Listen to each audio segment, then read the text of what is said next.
ಜಿಲ್ಲಾ ಶಿಕ್ಷಣ ಮತ್ತು ತರಬೇತಿ ಸಂಸ್ಥೆ ತುಮಕೂರು ಮತ್ತು ಮಧುಗಿರಿ ಜಿಲ್ಲಾ ಶೈಕ್ಷಣಿಕ ಸಂವರ್ಧನಾ ಕಾರ್ಯಕ್ರಮ 2023-24 ಅಡಿಯಲ್ಲಿ ಮೂಡಿಬರುತ್ತಿರುವ ಸಂಚಲನ ಶಿಕ್ಷಕರ ನಿರಂತರ ವೃತ್ತಿಪರ ಅಭಿವೃದ್ಧಿ ಉಪಕ್ರಮ ಕಾರ್ಯಕ್ರಮಕ್ಕೆ ಎಲ್ಲ ಶಿಕ್ಷಕರಿಗೆ ಸ್ವಾಗತ.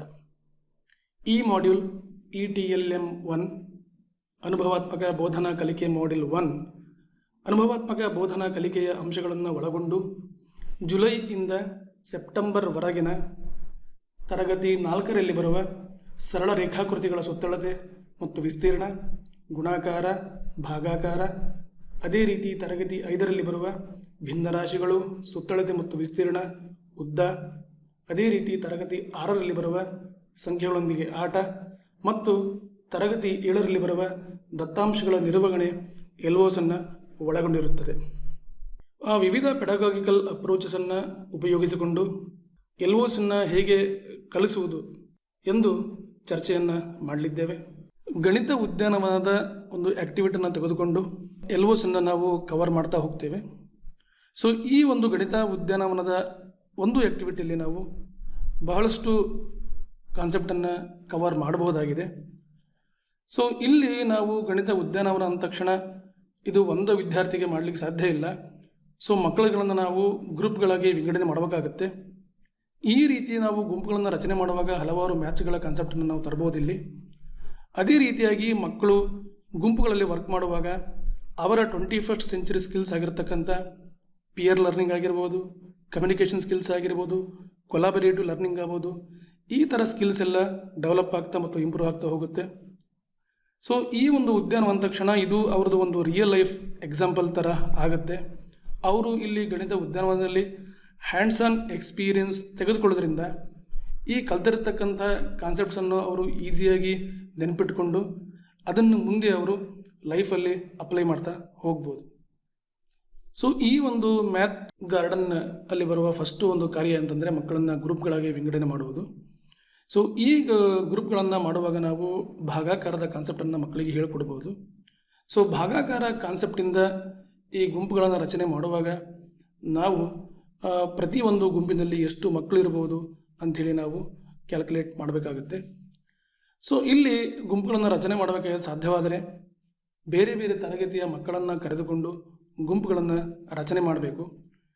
ಸೊ ಇಲ್ಲಿ ಗುಂಪುಗಳನ್ನು ರಚನೆ ಮಾಡುವ ಬಗ್ಗೆ ಕೆಲವೊಂದು ಪ್ರಶ್ನೆಗಳನ್ನು ಸಹ ನಾವು ಮಕ್ಕಳ ಮುಂದೆ ಇಡಬಹುದು. ಸೊ ಪ್ರತಿಯೊಂದು ಗುಂಪು ಎಷ್ಟು ಜನ ಮಕ್ಕಳನ್ನ ಒಳಗೊಂಡಿರಬೇಕು, ಅಥವಾ ಶಾಲೆಯಲ್ಲಿರುವ ಒಂದು ವಿದ್ಯಾರ್ಥಿಯನ್ನು ಬಿಡದೆ ಎಷ್ಟು ಗುಂಪುಗಳನ್ನು ನಾವು ರಚನೆ ಮಾಡ್ಬೋದು, ಮತ್ತು ಬೇರೆ ಬೇರೆ ಸಂಖ್ಯೆಗಳಿರುವಂಥ ಎಷ್ಟು ಗುಂಪುಗಳನ್ನು ನಾವು ರಚನೆ ಮಾಡ್ಬೋದು. ಈ ಥರ ಡಿಫ್ರೆಂಟ್ ಕ್ವಶನ್ಸನ್ನು ನಾವು ಮಕ್ಕಳಿಗೆ ಕೇಳಿ ಮಕ್ಕಳನ್ನು ಒಂದು ಆಲೋಚನಾ ದಿಕ್ಕಿನಲ್ಲಿ ಕರ್ಕೊಂಡು ಹೋಗಬೇಕು. ಮತ್ತು ಮಕ್ಕಳಲ್ಲಿ ಕ್ವಶನ್ ಹುಟ್ಟುಹಾಕುವಂಥ ನಾವು ಇದನ್ನು ಸಿಚುವೇಶನನ್ನು ಅವರ ಮೈಂಡಲ್ಲಿ ನಾವು ಕ್ರಿಯೇಟ್ ಮಾಡಬೇಕು. ಸೊ ಹೀಗೆ ಡಿಸ್ಕಷನಲ್ಲಿ ಮುಂದುವರಿಸಿದಂತೆಲ್ಲ ಹುಟ್ಟುವ ಪ್ರಶ್ನೆಗಳು ಮತ್ತು ಅದಕ್ಕೆ ಉತ್ತರಗಳನ್ನು ನಾವು ಗುಂಪಿನಲ್ಲೇ ಹುಡುಕುವ ಪ್ರಯತ್ನವನ್ನು ಮಾಡಿ ಮಕ್ಕಳಿಂದಲೇ ಆನ್ಸರ್ ಪಡೆಯುವ ಪ್ರಯತ್ನವನ್ನು ಮಾಡಬೇಕು. ಸೊ ಇಲ್ಲಿ ಭಾಜ್ಯ, ಭಾಜಕ, ಭಾಗಲಬ್ಧ, ಶೇಷ ಈ ಎಲ್ಲ ಮ್ಯಾಥ್ ಭಾಗಾಕಾರದ ಕಾನ್ಸೆಪ್ಟನ್ನು ಮಕ್ಕಳಿಗೆ ನಾವು ಈಸಿಯಾಗಿ ಈ ಒಂದು ಹಂತದಲ್ಲಿ ಮಕ್ಕಳಿಗೆ ಹೇಳಿಕೊಡಬಹುದು. ಎಲ್ಲ ಗುಂಪುಗಳಿಗೂ ಉದ್ಯಾನವನದಲ್ಲಿ ನೆಡಬೇಕಾದ ಕೆಲವು ಬೀಜಗಳನ್ನು ನೀಡಿ, ಕೊಟ್ಟಿರುವ ಬೀಜಗಳನ್ನು 2 ಗುಂಪುಗಳಾಗಿ ಮಾಡಲಿಕ್ಕೆ ನೀವು ಮಕ್ಕಳಿಗೆ ಇನ್ಸ್ಟ್ರಕ್ಷನ್ಸನ್ನು ಕೊಡಿ. ಸೊ ಗುಂಪುಗಳನ್ನು ಮಾಡಿದ ನಂತರ ಒಟ್ಟು ಬೀಜ ಸಂಖ್ಯೆಯನ್ನು ಕೇಳಬಹುದು ನೀವು ಮಕ್ಕಳಿಗೆ.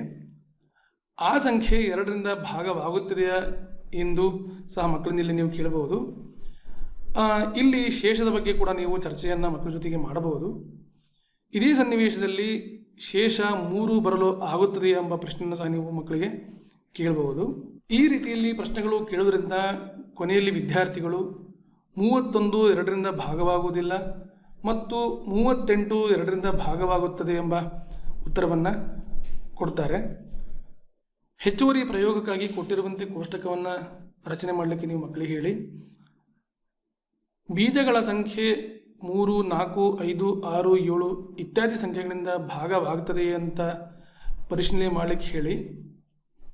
ಅದೇ ರೀತಿ ಬೇರೆ ಬೇರೆ ಸಂಖ್ಯೆಗಳನ್ನು 2, 3, 4, 5, 6, 7 ಸಂಖ್ಯೆಗಳಿಂದ ಭಾಗವಾಗುತ್ತದೆ ಎಂದು ಪರಿಶೀಲಿಸಿ ತೋರಿಸಿದಂತೆ ಕೋಷ್ಟಕವನ್ನು ಭರ್ತಿ ಮಾಡಲಿಕ್ಕೆ ಸಹ ನೀವು ಹೇಳ್ಬೋದು.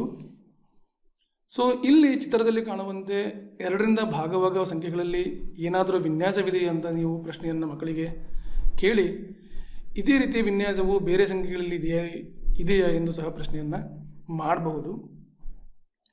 ದೊಡ್ಡ ಸಂಖ್ಯೆಗಳನ್ನು ನೀಡಿದಾಗ ಅವುಗಳು ಯಾವ ಸಂಖ್ಯೆಯಿಂದ ಭಾಗವಾಗುತ್ತವೆ ಎಂಬ ಪ್ರಶ್ನೆಗಳನ್ನು ಕೇಳಿ ಮಕ್ಕಳಿಂದ ನೀವು ಉತ್ತರವನ್ನು ಪಡೆದುಕೊಳ್ಳಬಹುದು. ಇಂತಹ ನಿಯಮಗಳನ್ನು ಕಲಿಯುವ ಮುಖಾಂತರ ಮಕ್ಕಳು ಲಾಸ ಮತ್ತು ಮಾಸಾಗುಗಳನ್ನು ಕಂಡುಹಿಡಿಯಲು ಬಳಸ್ತಾರೆ. ಈ ಸಂಖ್ಯೆ 2ರಿಂದ ಭಾಗವಾಗುತ್ತದೆ ಅಂತ ನೀವು ಮಕ್ಕಳನ್ನು ಕೇಳಬಹುದು. ಇದೇ ಸಮಯದಲ್ಲಿ ಮಕ್ಕಳು ಒಂದು ಉದಾಹರಣೆ ಮೂಲಕ ಈ ಸಂಖ್ಯೆ 2ರಿಂದ ಭಾಗವಾಗುತ್ತದೆ ಅಂಥೇಳಿ ಹೇಳ್ಬೋದು. ಉದಾಹರಣೆಗೆ ಮಕ್ಕಳು ತಮ್ಮಲ್ಲಿರುವ 2 ಚಾಕ್ಲೇಟನ್ನು ಇಬ್ಬರು ಸ್ಟೂಡೆಂಟ್ಸಿಗೆ ಕೊಟ್ಟು ಇದು ಭಾಗವಾಗುತ್ತೆ ಅಂತ ಅವರು ಒಂದು ಉತ್ತರವನ್ನು ಕೊಡಬಹುದು. ಅದೇ ರೀತಿಯಾಗಿ ನೀವು 2ರಿಂದ ಭಾಗವಾಗುವ ಸಂಖ್ಯೆಯನ್ನು ಪಟ್ಟಿ ಮಾಡಲಿಕ್ಕೆ ನೀವು ಮಕ್ಕಳಿಗೆ ಹೇಳ್ಬೋದು. ಸೊ ಅಕಸ್ಮಾತ್ ಮಕ್ಕಳು ಪಟ್ಟಿ ಮಾಡಲಿಕ್ಕೆ ಆಗದೆ ಹೋದರೆ ನೀವು ಅವರಿಗೆ ಕೆಲವೊಂದು ಸುಳುಹುಗಳನ್ನು ಕೊಡಬೇಕಾಗುತ್ತೆ. ಸೊ ಎರಡರ ಮಗ್ಗಿಯನ್ನು ನೀವು ಸುಳುಹು ಥರ ನೀಡಿ ಮಕ್ಕಳಿಗೆ ಪಟ್ಟಿಯನ್ನು ಬೆಳೆಸಲಿಕ್ಕೆ ಹೇಳಬಹುದು. ಸೊ ಇಲ್ಲಿ ನೀವು ಈ ಪಟ್ಟಿ ಮಾಡಿಕೊಂಡಂಥ ಸಂಖ್ಯೆಗಳಲ್ಲಿ ಇರುವ ವಿನ್ಯಾಸವನ್ನು ಕಂಡುಹಿಡಲಿಕ್ಕೆ ಮಕ್ಕಳಿಗೆ ನೀವು ಪ್ರಶ್ನೆಯನ್ನು ಕೇಳಬಹುದು. ಆಗ ಮಕ್ಕಳು ಬಿಡಿ ಸ್ಥಾನದಲ್ಲಿ 2, 4, 6, 8, 0 ಅಥವಾ ಸಂಖ್ಯೆ ಸಮಸಂಖ್ಯೆಯಾಗಿದ್ದರೆ ಅಂತಹ ಸಂಖ್ಯೆಯು 2ರಿಂದ ಭಾಗವಾಗ್ತದೆ ಎಂಬ ನಿಯಮವನ್ನು ವಿದ್ಯಾರ್ಥಿಗಳು ಹೇಳುವಂತೆ ಪ್ರಶ್ನೆಗಳನ್ನು ನೀವು ಇಲ್ಲಿ ಕೇಳಬೇಕಾಗತ್ತೆ. ಸೊ ನಿಯಮವನ್ನು ಪರೀಕ್ಷಿಸಲು ಒಂದು ದೊಡ್ಡ ಸಂಖ್ಯೆಯನ್ನು ಉದಾಹರಣೆಗೆ 453 ಅಂತ ಹೇಳಿ ನೀವು ನೀಡಿ ಆ ನಿಯಮವನ್ನು ಮಕ್ಕಳು ಇಲ್ಲಿ ಚೆಕ್ ಮಾಡುವಂತಹ ನೀವು ಅವರಿಗೆ ಪರೀಕ್ಷೆ ಮಾಡಲಿಕ್ಕೆ ಹೇಳ್ಬೋದು. ಇದೇ ರೀತಿ 3ರಿಂದ ಭಾಗವಾಗುವ ಸಂಖ್ಯೆಗಳನ್ನು ಪಟ್ಟಿ ಮಾಡಲು ಸಹ ನೀವು ಮಕ್ಕಳಿಗೆ ಹೇಳಬೇಕಾಗತ್ತೆ. ಸೊ ಇಲ್ಲಿ ಮಕ್ಕಳು ಪಟ್ಟಿ ಮಾಡಿದರೆ ಓಕೆ, ಇಲ್ಲಾಂದರೆ ನೀವು ಅವರಿಗೆ ಕೆಲವೊಂದು ಸುಳುಹುಗಳನ್ನು ನೀಡಬೇಕಾಗತ್ತೆ. ಸೊ ಸುಳುಹುಗಳಾಗಿ ನೀವು 3ನೇ ಮಗ್ಗಿಯನ್ನು ಮಕ್ಕಳಿಗೆ ನೆನಪಿಸಿಕೊಡಬೇಕಾಗತ್ತೆ.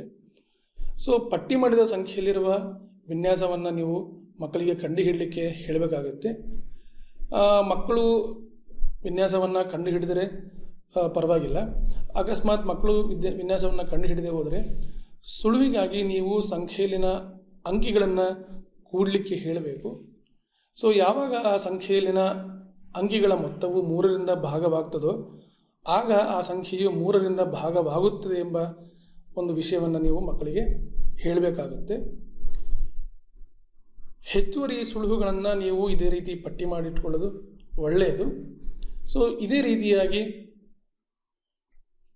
ನಾವು 1361 ಸಂಖ್ಯೆಯನ್ನು ನೀಡಿ ಅದು 3ರಿಂದ ಭಾಗವಾಗುತ್ತದೆಯೋ ಅಥವಾ ಇಲ್ಲ ಅಂತ ಕಂಡುಹಿಡಲಿಕ್ಕೆ ಹೇಳಿ ಸಾಮಾನ್ಯೀಕರಿಸಿದ ನಿಯಮವನ್ನು ಪರೀಕ್ಷಿಸಿದ ಮಕ್ಕಳಿಗೆ ನೀವು ಹೇಳಬಹುದು. ಕೊಟ್ಟಿರುವ ಕೋಷ್ಟಕದಲ್ಲಿನ ಸಂಖ್ಯೆಗಳಲ್ಲಿರುವ ವಿನ್ಯಾಸಗಳನ್ನು ಪತ್ತೆ ಮಾಡಲಿಕ್ಕೆ ನೀವು ಮಕ್ಕಳಿಗೆ ಹೇಳಬಹುದು. ಸಂಖ್ಯೆಗಳು 4ರಿಂದ ಭಾಗವಾಗುತ್ತವೆಯೇ ಎಂದು ಚೆಕ್ ಮಾಡಲಿಕ್ಕೆ ಸಹ ನೀವು ಮಕ್ಕಳನ್ನ ಕೇಳಬಹುದು. ಇದೇ ರೀತಿ 2ನೇ ಮತ್ತು 3ನೇ ಕೋಷ್ಟಕದಲ್ಲಿನ ಸಂಖ್ಯೆಗಳಲ್ಲಿರುವ ವಿನ್ಯಾಸಗಳನ್ನು ಕಂಡುಹಿಡಲಿಕ್ಕೆ ನೀವು ಮಕ್ಕಳಿಗೆ ಹೇಳಬಹುದು. ವಿದ್ಯಾರ್ಥಿಗಳು ನಿಯಮವನ್ನು ಸಾಮಾನ್ಯೀಕರಿಸಲು ಪ್ರಶ್ನೆಗಳನ್ನು ಕೇಳಿ ಅಥವಾ ಸುಳುಹುಗಳನ್ನು ನೀಡಬಹುದು. ದತ್ತ ಸಂಖ್ಯೆಯಲ್ಲಿನ ಕೊನೆಯ 2 ಅಂಕಿಗಳಿಂದ ಆಗುವ ಸಂಖ್ಯೆ 4ರಿಂದ ಭಾಗವಾದರೆ ಅಂತಹ ಸಂಖ್ಯೆ 4ರಿಂದ ಭಾಗವಾಗುತ್ತದೆ ಅಂತ ಹೇಳಿ ಮಕ್ಕಳಿಗೆ ಹೇಳ್ಬೋದು. ಉದಾಹರಣೆಗೆ 5024 ಸಂಖ್ಯೆಯಲ್ಲಿ 24 4ರಿಂದ ಭಾಗವಾಗುತ್ತದೆ. ಹಾಗಾಗಿ 5024 4ರಿಂದ ಭಾಗವಾಗುತ್ತದೆ. 5, 6, 7, 8, 10 ಇತ್ಯಾದಿ ಸಂಖ್ಯೆಗಳ ಬಾಧ್ಯತೆಯ ನಿಯಮಗಳನ್ನು ತರಗತಿಯಲ್ಲಿ ನೀವು ಚರ್ಚಿಸಬಹುದಾಗಿದೆ. ಗುಂಪುಗಳ ರಚನೆ ಮಾಡುವುದರಿಂದ ವಿದ್ಯಾರ್ಥಿಗಳಿಗೆ ಭಾಗಾಕಾರ ಮತ್ತು ಬಾಧ್ಯತೆಯ ನಿಯಮಗಳನ್ನು ಅರ್ಥೈಸಬಹುದಾಗಿದೆ. ಅನೇಕ ಪ್ರಶ್ನೆಗಳನ್ನು ಮತ್ತು ಸುಳುಹುಗಳನ್ನು ಕೊಡುವುದರ ಮೂಲಕ ವಿದ್ಯಾರ್ಥಿಗಳನ್ನು ಆಲೋಚನೆ ಮಾಡುವಂತೆ ನಾವು ಮಾಡಬಹುದು. ವಿದ್ಯಾರ್ಥಿಗಳೊಂದಿಗೆ ಚರ್ಚೆ ಮಾಡುವ ಮೂಲಕ ಅವರ ಆಲೋಚನೆಗಳನ್ನು ತಿಳಿದ ಅವರು ಅವರ ಅರಿವನ್ನು ಸರಿಪಡಿಸಬಹುದಾಗಿದೆ. ಅನೇಕ ಉದಾಹರಣೆಗಳನ್ನು ನೀಡಿ ಮತ್ತು ಹೆಚ್ಚುವರಿಯಾಗಿ ಚಟುವಟಿಕೆಗಳಿಂದ ಪ್ರಯೋಗಗಳನ್ನು ಮಾಡಿಸಿ ವಿದ್ಯಾರ್ಥಿಗಳಿಗೆ ಹೆಚ್ಚುವರಿ ಅನುಭವವನ್ನು ನೀಡಬಹುದು. ವಿದ್ಯಾರ್ಥಿಗಳಿಗೆ 2 ಮೀಟರ್ ಬೈ 1.5 ಮೀಟರ್ ಅಳತೆ ಇರುವ ಒಂದು ಆಯತಾಕಾರದ ಜಾಗವನ್ನು ಮಾರ್ಕ್ ಮಾಡಲು ಹೇಳಿ. ಸೊ ಅವರು ಗ್ರೌಂಡಲ್ಲಿ ಒಂದಷ್ಟು ಬೇರೆ ಬೇರೆ ರೀತಿಯಲ್ಲಿ ಒಂದು ಆಯತಾಕಾರದ ಜಾಗವನ್ನು ಅವರು ಅಳತೆ ಮಾಡಿ ಹಾಕ್ಬೋದು. ಒಂದಷ್ಟು ಪ್ರಶ್ನೆ ಕೇಳಿ, ಇದು ಆಯತಾಕಾರದಲ್ಲಿ ಇದೆಯಾ ಇಲ್ವಾ ಅಂತ ಒಂದು ಪ್ರಶ್ನೆ ಕೇಳಿ, ಯಾಕೆ ಆಯತಾಕಾರದಲ್ಲಿ ಇಲ್ಲ ಅಂತಲೂ ಕೇಳಿ. ಅದಾದ ನಂತರ ಈ ರೀತಿ ನೀವು ಆಯತಾಕಾರದ ರೂಪದಲ್ಲಿ ಒಂದು ಜಾಗವನ್ನು ಮಾರ್ಕ್ ಮಾಡ್ಬೋದು ಅಂತ ಅವ್ರಿಗೆ ನೀವು ಹೇಳ್ಕೊಡ್ಬೋದು. ಸೊ ಅದನ್ನು ಹೇಗೆ ಮಾಡೋದು ಅಂತ ನೋಡೋಣ. ಸೊ ಒಂದು ವಿದ್ಯಾರ್ಥಿ ಅನ್ನು ಕರೆದು ಅವನೊಂದು ಸಣ್ಣ ಒಂದು ಮಳೆ ಎಲ್ಲಿಂದ ಸ್ಟಾರ್ಟ್ ಮಾಡಬೇಕೋ ಅಲ್ಲೊಂದು ಕಡ್ಡಿ ಇಲ್ಲ ಮಳೆ ಹಾಕ್ಬಿಟ್ಟು 2 ಮೀಟ್ರ್ ಉದ್ದ ಇರುವ ಒಂದು ದಾರವನ್ನು ತೊಗೊಳಕ್ಕೆ ಹೇಳಿ. ಆ ದಾರವನ್ನು ನೆಲದ ಮೇಲೆ ಇಟ್ಬಿಟ್ಟು ಅಲ್ಲೊಂದು ಮಾರ್ಕ್ ಮಾಡಿ. ಅದಾದಮೇಲೆ ಅಲ್ಲೊಂದು ನಮ್ಗೆ ಗೊತ್ತಿದೆ ಆಯತಾಕಾರ ಅಂದರೆ ಪ್ರತಿ 4 ಮೂಲೆಯೂ 90 ಡಿಗ್ರಿ ಆಗಿರುತ್ತೆ. ಸೊ ಇಲ್ಲೊಂದು 90 ಡಿಗ್ರಿ ಬೇಕು ಅಂದರೆ ಹೇಗೆ ಮಾಡೋದು ಅಂತ ಒಂದು ಪ್ರಶ್ನೆಯನ್ನು ವಿದ್ಯಾರ್ಥಿಗಳಿಗೆ ಕೇಳಿ. ಒಂದಷ್ಟು ವಿದ್ಯಾರ್ಥಿಗಳು 6-7ನೇ ತರಗತಿಯಲ್ಲಿರೋ ವಿದ್ಯಾರ್ಥಿಗಳು ಕನ್ಸ್ಟ್ರಕ್ಷನ್ ಮಾಡುವ ಮುಖಾಂತರ ನಾವಿಲ್ಲೊಂದು 90 ಡಿಗ್ರಿ ಮಾಡ್ಬೋದು ಅಂತ ಹೇಳ್ತಾರೆ. ಇಲ್ಲ ಸಿಂಪಲ್ಲಾಗಿ ಮಾಡಬೇಕು ಅಂದರೆ ಒಂದು ಸಣ್ಣ ಒಂದು ಬುಕ್ಕು ಇಲ್ಲಾಂದರೆ ಬೇರೆ ಯಾವುದಾದ್ರು ಒಂದು ಈ ಥರ ಆಯತಾಕಾರದಲ್ಲಿರುವ ಒಂದು ವಸ್ತುವನ್ನು ಇಟ್ಟು ಮತ್ತು ನಾವು 1.5 ಮೀಟರ್ ಅಳತೆ ಇರುವ ಒಂದು ದಾರವನ್ನು ತೊಗೊಂಡು ಅದಕ್ಕೆ ಇಟ್ಟು ನಾವು ಅದನ್ನು ಅಳತೆ ಮಾಡಿ ಅಲ್ಲಿ ಇನ್ನೊಂದು ತುದಿಯಲ್ಲಿ ಒಂದು ಕಡ್ಡಿಯನ್ನು ಇಟ್ಬಿಟ್ಟು ನಾವು ಈ ರೀತಿ ಮಾರ್ಕ್ ಮಾಡುವ ಮುಖಾಂತರ ನಾವು ಒಂದು ಆಯತಾಕಾರದ ಒಂದು ಜಾಗವನ್ನು ಅಳತೆ ಮಾಡಿ ಇಟ್ಕೋಬೋದು. ಸೊ ಪ್ರತಿಯೊಂದು ಗುಂಪಿಗೂ ಇದೇ ಥರ ಇರುವ 2 ಮೀಟರ್ ಬೈ 1.5 ಮೀಟರ್ ಅಳತೆ ಇರುವ ಜಾಗವನ್ನು ಮಾರ್ಕ್ ಮಾಡಿ ಅವರು ಆಯ್ಕೆ ಮಾಡ್ಕೊಳ್ಳೋಕ್ಕೆ ಹೇಳಿ. ಅವ್ರ ಜಾಗವನ್ನು ರೆಡಿ ಮಾಡಿ ಇಟ್ಕೋಬೇಕು. ಆ ಜಾಗ ರೆಡಿ ಮಾಡಿದ್ದಾಯಿತು. ಅದಾದಮೇಲೆ ಅದಕ್ಕೆ ನಾವು ಒಂದು ಬೇಲಿಯನ್ನು ಹಾಕಬೇಕು. ಯಾಕಂದರೆ ನಮ್ಮ ಜಾಗ ಏನಿದೆಯಲ್ಲ ಅದನ್ನು ಗುರುತು ಮಾಡಲು ಒಂದು ಬೇಲಿ ಬೇಕಾಗುತ್ತೆ. ಆ ಬೇಲಿ ನೀವು ದಾರ ಇಲ್ಲಾಂದರೆ ಒಂದು ಇಟ್ಟಿಗೆ ಇಲ್ಲಾಂದರೆ ಒಂದು ಕಡ್ಡಿಗಳು ಅನ್ನು ಬಳಸ್ಬಿಟ್ಟು ಮಾಡ್ಬೋದು. ಸೊ ಬೇಲಿಗೆ ಎಷ್ಟು ಉದ್ದದ ದಾರ ಬೇಕು ಅಂತ ಒಂದು ಪ್ರಶ್ನೆ ಕೇಳಿ. ಸೊ ಈ ಪ್ರಶ್ನೆ ಕೇಳುವಾಗ ಎಲ್ಲ ಪ್ರತಿಯೊಂದು ವಿದ್ಯಾರ್ಥಿ ಗುಂಪಲ್ಲಿರೋರೆಲ್ಲ ಅದನ್ನು ಅಳತೆ ಮಾಡಿ ನೋಡ್ತಾರೆ, ಒಂದೊಂದು ಕಡೆ ಎಷ್ಟಿದೆ ಅಳತೆ ಅಂತ. ಪ್ರತಿಯೊಂದು ಸೈಡಿನ ಅಳತೆಯನ್ನು ನೋಡಿಬಿಟ್ಟು ಅದನ್ನೆಲ್ಲ ಕೂಡಿಸುವಾಗ ಎಷ್ಟು ಬರ್ತಾ ಇದೆಯಲ್ಲ ಅದು ಅದರ ಮೊತ್ತ ಅಷ್ಟು ಉದ್ದದ ಒಂದು ದಾರ ಬೇಕಾಗುತ್ತೆ ಅಂತ ಹೇಳ್ಬೋದು. ಸೊ ಇಲ್ಲಿ ನಾವು ಏನು ಹೇಳ್ಬೋದು ಅಂದರೆ ಈ ಬೇಲಿ ಏನು ಹಾಕ್ತೀವಲ್ಲ ಆ ಬೇಲಿಗೂ ಸುತ್ತಳತೆ ಅದೇ ಪೆರಿಮೀಟರ್ ಅನ್ನೋ ಕಾನ್ಸೆಪ್ಟ್ಗೆ ನಾವು ಕನೆಕ್ಟ್ ಮಾಡಿ ಹೇಳ್ತೀವಿ. ಸೊ ಇಲ್ಲಿ ಬೇಲಿ ಏನು ಹಾಕ್ತಾ ಇದ್ದೀವಿ ಅದೇ ಥರನೇ ಒಂದು ಸಣ್ಣ ಒಂದು ಫಿಗರನ್ನು ತಗೊಳ್ಳುವಾಗ ಅದರ ಎಡ್ಜಸ್ ಏನಿದೆಯಲ್ಲ ಅದರ ಮೊತ್ತ ಅಳತೆಯನ್ನು ತಗೊಳ್ಳುವಾಗ ಅದು ಬಂದ್ಬಿಟ್ಟು ಪೆರಿಮೀಟರ್ ಆಗುತ್ತೆ. ಸೊ ಇಲ್ಲೂ ನಾವು ಬೇಲಿ ಹಾಕ್ತಾ ಇರೋದು ಈ ಏರಿಯಾ ನಿಮ್ಮ ಜಾಗದ ಒಂದು ಪೆರಿಮೀಟರ್ ಆಗುತ್ತದೆ. ಮತ್ತು ಇನ್ನೊಂದು ಗುಂಪಿಗೆ ನೀವೇನು ಮಾಡಿ ಸೆಂಟಿಮೀಟರ್ ಸ್ಕೇಲ್ ಕೊಟ್ಬಿಟ್ಟು ಅದರಲ್ಲಿ ಅಳತೆ ಮಾಡೋಕ್ಕೆ ಹೇಳಿ. ಆವಾಗ ಅಳತೆ ಮಾಡುವಾಗ ಈ ರೀತಿ ಸಂಖ್ಯೆಗಳು ಅವರಿಗೆ ಬರುತ್ತದೆ. ಬಂದ ಮೇಲೆ ಅದರ ಪೆರಿಮೀಟರ್ ಸೆಂಟಿಮೀಟ್ರಲ್ಲಿ ಪೆರಿಮೀಟ್ರ್ ಎಷ್ಟಿದೆ ಅಂತ ಅವ್ರಿಗೆ ಲೆಕ್ಕ ಹಾಕೊಳ್ಳೋಕ್ಕೆ ಹೇಳಿ. ಆವಾಗ 700 ಸೆಂಟಿಮೀಟ್ರ್ ಅಂತ ಬರುತ್ತೆ. ಸೊ ಈ ಥರ ನೀವು ಬೇರೆ ಬೇರೆ ಮಾನದ ಅಳತೆಗಳನ್ನು ಕೊಟ್ಬಿಟ್ಟು ಮಿಲಿಮೀಟರ್ ಇಲ್ಲಾಂದರೆ ಕಿಲೋಮೀಟ್ರಲ್ಲಿ ಅಳತೆ ಮಾಡಿ, ಮತ್ತು ಇವಾಗ ಮಾನಗಳು ಬದಲಾಗುವಾಗ ಅದರ ಏನಾದ್ರು ಪೆರಿಮೀಟರ್ ಬದಲಾವಣೆ ಆಗ್ತಾ ಇದೆಯಾ ಇಲ್ವಾ ಅಂತ ಒಂದಷ್ಟು ಪ್ರಶ್ನೆಗಳನ್ನು ನೀವು ಕೇಳ್ತಾ ಹೋಗ್ಬೋದು. ಸೊ ಇಲ್ಲೂ ಸಮಯ ನೀವು ಸಂಕಲನ ಹೇಗೆ ಮಾಡೋದು, ಇವಾಗ 200, 150, 200, 150 ಅಂತ ಇದೆ. ಇದನ್ನೆಲ್ಲ ಸಂಖ್ಯೆಗಳನ್ನು ಸಂಕಲನ ಹೇಗೆ ಮಾಡೋದು ಅಂತಲೂ ಅವ್ರಿಗೆ ಒಂದು ಅರಿವನ್ನು ಮೂಡಿಸ್ಬೋದು. ನಾವು ಇಲ್ಲಿ ಒಂದು ಅಬ್ಯಾಕಸನ್ನು ಬಳಸಿ ನಾವು ಸಂಕಲನ ಮಾಡ್ಬೋದು.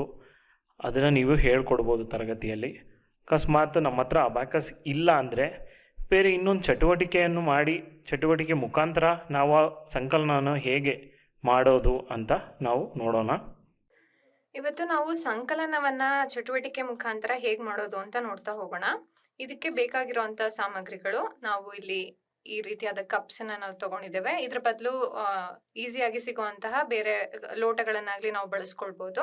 ಜೊತೆಗೆ ನಾವು ಈಗ ಕಾಳುಗಳನ್ನ ಬಳಸ್ತಾ ಇದ್ದೇವೆ. ಇಲ್ಲಿ ನಾವು ಕಾಬೂಲಿ ಚನ್ನ ತಗೊಂಡಿದ್ದೀವಿ. ಇದ್ರ ಬದಲು ಕಲ್ಲುಗಳು ಅಥವಾ ಮಾರ್ಬಲ್ಸ್ ಅಥವಾ ಎಲೆಗಳು ಈ ತರದ್ ಏನನ್ನಾದ್ರೂ ನಾವು ತಗೊಂಡು ಚಟುವಟಿಕೆ ಮಾಡ್ಬೋದು.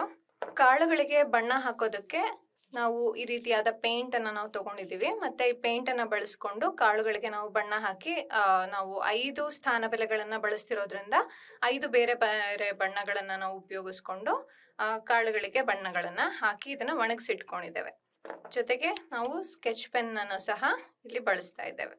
ನಾವು ಸ್ಥಾನ ಬೆಲೆಗಳನ್ನ ಬಿಡಿ, 10, 100, 1000, 10,000 ಈ ರೀತಿಯಾಗಿ ನಾವು ಬೇರೆ ಬೇರೆ ಬಣ್ಣಗಳೊಂದಿಗೆ ಈ ಕಪ್ಗಳಲ್ಲಿ ನಾವು ಅದನ್ನ ಪ್ರತಿನಿಧಿಸಿದ್ದೇವೆ. ಹಾಗೇನೆ ಸಂಖ್ಯಾ ಕೋಷ್ಟಕದ ಒಂದು ಪ್ರತಿನಿಧಿಸುವಿಕೆಯನ್ನ ನಾವು ಇಲ್ಲಿ ಮೇಲ್ಗಡೆ ಸಹ ನಾವು ನೋಡ್ಬೋದು. ಸೊ ಈಗ ಇಲ್ಲಿ ಕಪ್ಪು ಬಣ್ಣದಲ್ಲಿ ನಾವು ಬಿಡಿ ಅಂತ ಏನ್ ಹೇಳ್ತಿದೀವಿ, ಸೊ ಬಿಡಿಯನ್ನ ನಾವು ಪ್ರತಿನಿಧಿಸೋದಕ್ಕೆ ಕಪ್ಪು ಬಣ್ಣದ ಕಾಳುಗಳನ್ನ ನಾವು ಬಳಸ್ತೀವಿ. ಹಾಗೆ 10 ಪ್ರತಿನಿಧಿಸೋದಕ್ಕೆ ಹಸಿರು ಬಣ್ಣದ ಕಾಳುಗಳು, 100 ಪ್ರತಿನಿಧಿಸೋದಕ್ಕೆ ನೀಲಿ ಬಣ್ಣದ್ದು, ಮತ್ತೆ 1000 ಪ್ರತಿನಿಧಿಸೋದಕ್ಕೆ ಗುಲಾಬಿ ರಂಗಿನ ಕಾಳುಗಳನ್ನ ಬಳಸ್ತೀವಿ. ಹಾಗೆ 10,000 ಪ್ರತಿನಿಧಿಸೋದಕ್ಕೆ ಹಳದಿ ಬಣ್ಣದ ಕಾಳುಗಳನ್ನ ನಾವು ಬಳಸ್ತಾ ಹೋಗ್ತೀವಿ. ಸೊ ಈಗ ಒಂದು ಉದಾಹರಣೆಯನ್ನ ನೋಡೋಣ, ಸಂಕಲನದ ಒಂದು ಉದಾಹರಣೆ. ಸೊ ಉದಾಹರಣೆ ಹೀಗಿದೆ: 52,645 ಜೊತೆಗೆ 27,452 ನಾವು ಈಗ ಸಂಕಲನ ಮಾಡಬೇಕಾಗಿದೆ. ಹಾಗಾಗಿ ಸಂಕಲನದ ಚಿಹ್ನೆಯನ್ನ ನಾವಿಲ್ಲಿ ಹಾಕೋಣ. ಈಗ ಬಿಡಿಯ ಸ್ಥಾನದಲ್ಲಿರುವಂತಹ 5ಕ್ಕೆ ಅಂದ್ರೆ ಸಂಕಲ್ಯದಲ್ಲಿರುವ 52,645 ಬಿಡಿಯ ಸ್ಥಾನದಲ್ಲಿರೋದು 5 ನಾವು ಬಿಡಿ ಭಾಗದಲ್ಲಿರುವಂತಹ ಕಪ್ಪಿಗೆ ನಾವು 5 ಕಾಳುಗಳನ್ನ ಹಾಕೋಣ, ಅಂದ್ರೆ ಕಪ್ಪು ಬಣ್ಣದ ಕಾಳುಗಳು. ಅಂದ್ರೆ ಈಗ 5 ಕಾಳುಗಳನ್ನ ತಗೊಂಡಿದ್ದೀವಿ, ಹಾಗಾಗಿ ಬಿಡಿಯ ಸ್ಥಾನದಲ್ಲಿ ನಾನು 5 ಕಾಳುಗಳನ್ನ ಹಾಕ್ತಾ ಇದ್ದೀನಿ. ಮತ್ತೆ 10ರ ಸ್ಥಾನದಲ್ಲಿರುವಂತದ್ದು 4, ಹಾಗಾಗಿ ಹಸಿರು ಬಣ್ಣದ 4 ಕಾಳುಗಳನ್ನ 10ರ ಸ್ಥಾನದಲ್ಲಿ ಹಾಕೋಣ. ಒಟ್ಟು 4 ಕಾಳುಗಳು. ಮತ್ತೆ ಸಂಕಲ್ಯದಲ್ಲಿರುವ ಮುಂದಿನ ಸಂಖ್ಯೆ 100ರ ಸ್ಥಾನದಲ್ಲಿರುವಂತ ಸಂಖ್ಯೆ 6 ಆಗಿದೆ. ಹಾಗಾಗಿ ನೀಲಿ ಬಣ್ಣದ 6 ಕಾಳುಗಳನ್ನ ನಾವು ತಗೊಳ್ಳೋಣ. 6 ಕಾಳುಗಳನ್ನ ನಾವು 100ರ ಸ್ಥಾನದಲ್ಲಿ ಇರಿಸೋಣ. ಮತ್ತೆ 1000ದ ಸ್ಥಾನದಲ್ಲಿ 2 ಅಂತಿದೆ, ಹಾಗಾಗಿ 2 ಕಾಳುಗಳನ್ನ ನಾವು 1000ದ ಸ್ಥಾನದಲ್ಲಿ ಹಾಕೋಣ. ಮತ್ತೆ 10,000ದ ಸ್ಥಾನದಲ್ಲಿ 5 ಇರೋದ್ರಿಂದ 5 ಹಳದಿ ಬಣ್ಣದ ಕಾಳುಗಳನ್ನ ನಾವು ತಗೊಂಡು 10,000ದ ಸ್ಥಾನಕ್ಕೆ ಹಾಕೋಣ. ಈಗ ನಾವು ಸಂಕಲ್ಯವನ್ನ ನಾವು ಈಗ ಪ್ರತಿನಿಧಿಸಿದ್ದಾಗಿದೆ. ಇದಕ್ಕೆ ನಾವು ಸಂಕಲಕವನ್ನ ಕೂಡಬೇಕು. ಹಾಗಾಗಿ ಈ ಬಿಡಿಯ ಸ್ಥಾನಕ್ಕೆ ಮೊದಲನೇದಾಗಿ 2 ಕಾಳುಗಳನ್ನ ನಾವಿವಾಗ ಕೂಡೋಣ. ಅಂದ್ರೆ ಬಿಡಿಯ ಸ್ಥಾನಕ್ಕೆ ಮತ್ತೆ 2 ಕಾಳುಗಳನ್ನ ಒಟ್ಟಾಗಿ ಕೂಡಬೇಕು. 2 ಕಾಳುಗಳನ್ನ ಬಿಡಿಯ ಸ್ಥಾನಕ್ಕೆ ಕೂಡ್ತಾ ಇದ್ದೇನೆ. ಮತ್ತೆ 10ರ ಸ್ಥಾನಕ್ಕೆ 5 ಕಾಳುಗಳನ್ನ ನಾವು ಇವಾಗ ಕೂಡಬೇಕಾಗಿದೆ. ಸೊ 5 ಕಾಳುಗಳನ್ನ 10ರ ಸ್ಥಾನಕ್ಕೆ ಕೂಡ್ತಾ ಇದ್ದೀವಿ. 100ರ ಸ್ಥಾನಕ್ಕೆ 4 ಕಾಳುಗಳನ್ನ ನಾವು ಕೂಡಬೇಕು. 4 ಕಾಳುಗಳನ್ನ 100ರ ಸ್ಥಾನಕ್ಕೆ ಕೂಡ್ತಾ ಇದ್ದೀವಿ. ಮತ್ತೆ 1000ದ ಸ್ಥಾನಕ್ಕೆ 7 ಕಾಳುಗಳನ್ನ ನಾವು ಕೂಡಬೇಕು. 7 ಕಾಳುಗಳನ್ನ ನಾವು 1000ದ ಸ್ಥಾನಕ್ಕೆ ಕೂಡಿಸ್ತಾ ಇದ್ದೇವೆ. ಮತ್ತೆ 10,000ದ ಸ್ಥಾನಕ್ಕೆ 2 ಕಾಳುಗಳು. 2 ಕಾಳುಗಳನ್ನ 10,000ದ ಸ್ಥಾನಕ್ಕೆ ಕೂಡ್ತಾ ಇದ್ದೀವಿ. ಸೊ ಈಗ ನಮಗೆ ಉತ್ತರ ಏನು ಬೇಕಾಗಿದೆ ಅನ್ನೋದನ್ನ ಈ ಒಂದು ಕಪ್ಗಳಲ್ಲಿರುವಂತಹ ಕಾಳುಗಳನ್ನ ಆಧರಿಸಿ ಒಟ್ಟು ಮೊತ್ತ ಎಷ್ಟು ಬಂದಿದೆ ಅಂತ ನೋಡ್ತಾ ಹೋಗೋಣ. ಸೊ ಬಿಡಿಯ ಸ್ಥಾನದಲ್ಲಿರುವುದನ್ನ ನಾವು ಮೊದಲದಾಗಿ ಕೂಡಿದ್ರೆ ನಮಗೆ 7 ಕಾಳುಗಳು ಕಾಣುತ್ತೆ. ಹಾಗಾಗಿ ಉತ್ತರ ಅಂದ್ರೆ ಮೊತ್ತದಲ್ಲಿ ನಾವು ಏನನ್ನ ಬರೀಬಹುದು, 7 ಅನ್ನೋದನ್ನ ನಾವು ಪ್ರತಿನಿಧಿಸಬಹುದು. ಮತ್ತೆ ಈಗ 4 ಮತ್ತು 5 ಅಂದ್ರೆ 10ರ ಸ್ಥಾನದಲ್ಲಿರುವಂತಹ ಕಾಳುಗಳನ್ನ ನಾವು ಎಷ್ಟಿದೆ ಅಂತ ನೋಡಿದಾಗ ನಮಗೆ ಇಲ್ಲಿ 9 ಕಾಳುಗಳು ಕಾಣಿಸ್ತವೆ. ಹಾಗಾಗಿ 10ರ ಸ್ಥಾನದಲ್ಲಿ ನಾವು ಬರಿಬೇಕಾದಂತಹ ಮೊತ್ತದ ಸಂಖ್ಯೆ 9. ಈಗ ನಾವು 100ರ ಸ್ಥಾನವನ್ನ ನೋಡೋಣ. ಇಲ್ಲಿ 6 ಮತ್ತೆ 4 ಒಟ್ಟು ನಮಗೆ 10 ಕಾಳುಗಳು ಸಿಗ್ತಾ ಇದೆ. ಆದ್ರೆ ಯಾವುದೇ ಒಂದು ಸ್ಥಾನ ಬೆಲೆಯಲ್ಲಿ ನಾವು ಬರಿಬಹುದಾದಂತಹ ಸಂಖ್ಯೆ ಎಷ್ಟು ಅಂದ್ರೆ 1 ಅಂಕಿ ಸಂಖ್ಯೆ ಮಾತ್ರ ನಾವು ಬರೆಯೋದಕ್ಕೆ ಸಾಧ್ಯ ಆಗಿರುತ್ತೆ. ಅಂದ್ರೆ ಇಲ್ಲಿ ನಮಗೆ 10 100ಗಳು ಇದ್ದಾವೆ ಅಂತ ಆಯ್ತು. ಈ 10 100ಗಳನ್ನ ನಾವು ಗುಂಪು ಮಾಡಿದ್ರೆ ಇದರಲ್ಲಿರುವಂತ 10 ಕಾಳುಗಳು ಸೇರಿ ಒಂದು ಗುಂಪಾಗತ್ತೆ. ಸೊ ಆ ಒಂದು ಗುಂಪಿನ 10 ನೂರುಗಳನ್ನ ನಾನು 1000ದಿಂದ ಸೂಚಿಸಬಹುದು. ಹಾಗಾಗಿ ಈ 10 ನೂರುಗಳನ್ನ ನಾನು ಹಾಗೆ ತೆಗೆದು 1000ವನ್ನ ನಾನು 1000ದ ಸಂಖ್ಯೆಗೆ ಸೇರಿಸ್ತಾ ಹೋಗ್ತೀನಿ. ಮತ್ತೆ ನಮಗೆ ಇಲ್ಲಿ ಅವಾಗ ಸಿಗುವಂಥದ್ದು ಯಾವುದೇ ಒಂದು ಸಂಖ್ಯೆ ಇಲ್ಲ, ಅಂದರೆ 0 ನೂರುಗಳಿದಾವೆ ಅಂತ ಆಗುತ್ತೆ. ಹಾಗಾಗಿ ಇಲ್ಲಿ ನಾನು 0ಯನ್ನು ಬರೆದು ಇಲ್ಲಿ ನಾನು 1000ವನ್ನ ಎಕ್ಸ್ಟ್ರಾ ತಗೊಂಡಿದ್ದೇನೆ. ಮತ್ತೀಗ 1000ದ ಬೆಲೆಯಲ್ಲಿರುವ ಕಾಳುಗಳನ್ನು ನಾವು ಇವಾಗ ಕೂಡೋಣ. ನಾವು ಈಗ ಗಮನಿಸಿದಾಗ ಇಲ್ಲೂ ಸಹ ನಮಗೆ 10 ಕಾಳುಗಳು ಸಿಗ್ತಾ ಇದೆ. 10ಕ್ಕಿಂತ ಹೆಚ್ಚು ಕಾಳುಗಳಿದ್ರೆ 10ರ ಒಂದು ಗುಂಪನ್ನ ಮಾಡಿ ಉಳಿದ ಕಾಳುಗಳನ್ನ ನಾವಲ್ಲಿ ಇರಿಸ್ಬೋದಾಗಿತ್ತು. ಆದ್ರೆ ನಮ್ಗೆ 10 ಕಾಳುಗಳೇ ಸಿಗ್ತಿರೋದ್ರಿಂದ ನಾವಿಲ್ಲಿ ಏನ್ ಮಾಡ್ತೀವಿ ಅಂತಂದ್ರೆ 1000ದ ಸ್ಥಾನಕ್ಕೆ 0ಯನ್ನ ಹಾಕ್ತೀವಿ. ಅದ್ರ ಬದಲು 10,000ಕ್ಕೆ ಒಂದು ಕಾಳನ್ನ ಎಕ್ಸ್ಟ್ರಾ ಅಥವಾ ದಶಕವಾಗಿ ನಾವು ಅದನ್ನ ಸೇರಿಸ್ತಾ ಹೋಗ್ತೀವಿ. ಹಾಗಾಗಿ ಈ 10 ಕಾಳುಗಳನ್ನ ನಾನು ತೆಗೆದು ಅದರ ಜಾಗಕ್ಕೆ 10,000ದ ಒಂದು ಕಾಳನ್ನ ನಾನು ಇಲ್ಲಿ ಸೇರಿಸ್ತಾ ಹೋಗ್ತೀನಿ.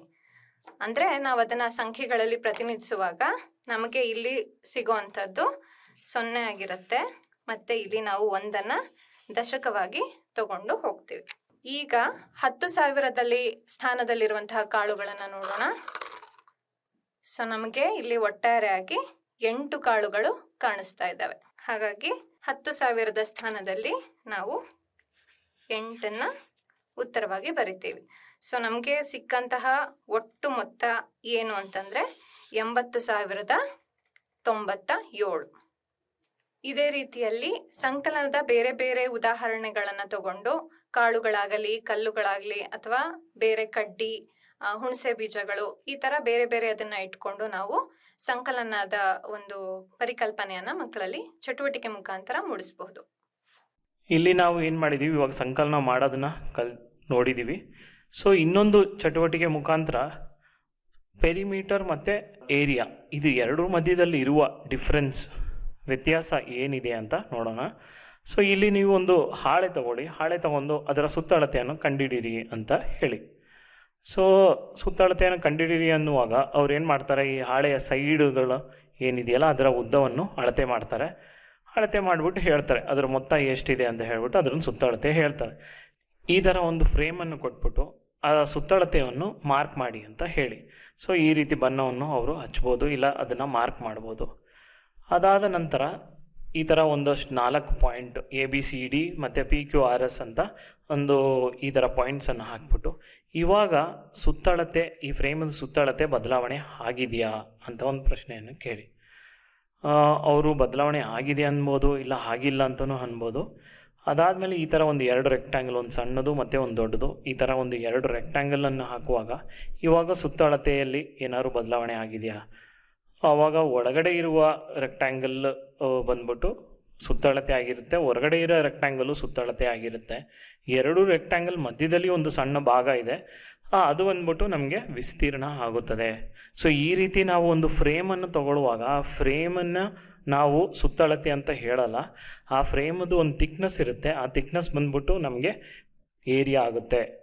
ಅದಾದಮೇಲೆ ಆ ಥಿಕ್ನೆಸ್ ಆದಮೇಲೆ ಎಡ್ಜಸ್ ಏನಿದೆಯಲ್ಲ, ಎಡ್ಜಸ್ದು ಲೆಂತದ ಮೊತ್ತ ಏನಿದೆ ಅದು ಪೆರಿಮೀಟರ್ ಆಗುತ್ತೆ ಅಂತ ಒಂದು ಕನ್ಫ್ಯೂಷನ್ನ ಕ್ಲಿಯರ್ ಮಾಡೋಕ್ಕೆ ಹೆಲ್ಪ್ ಆಗುತ್ತೆ.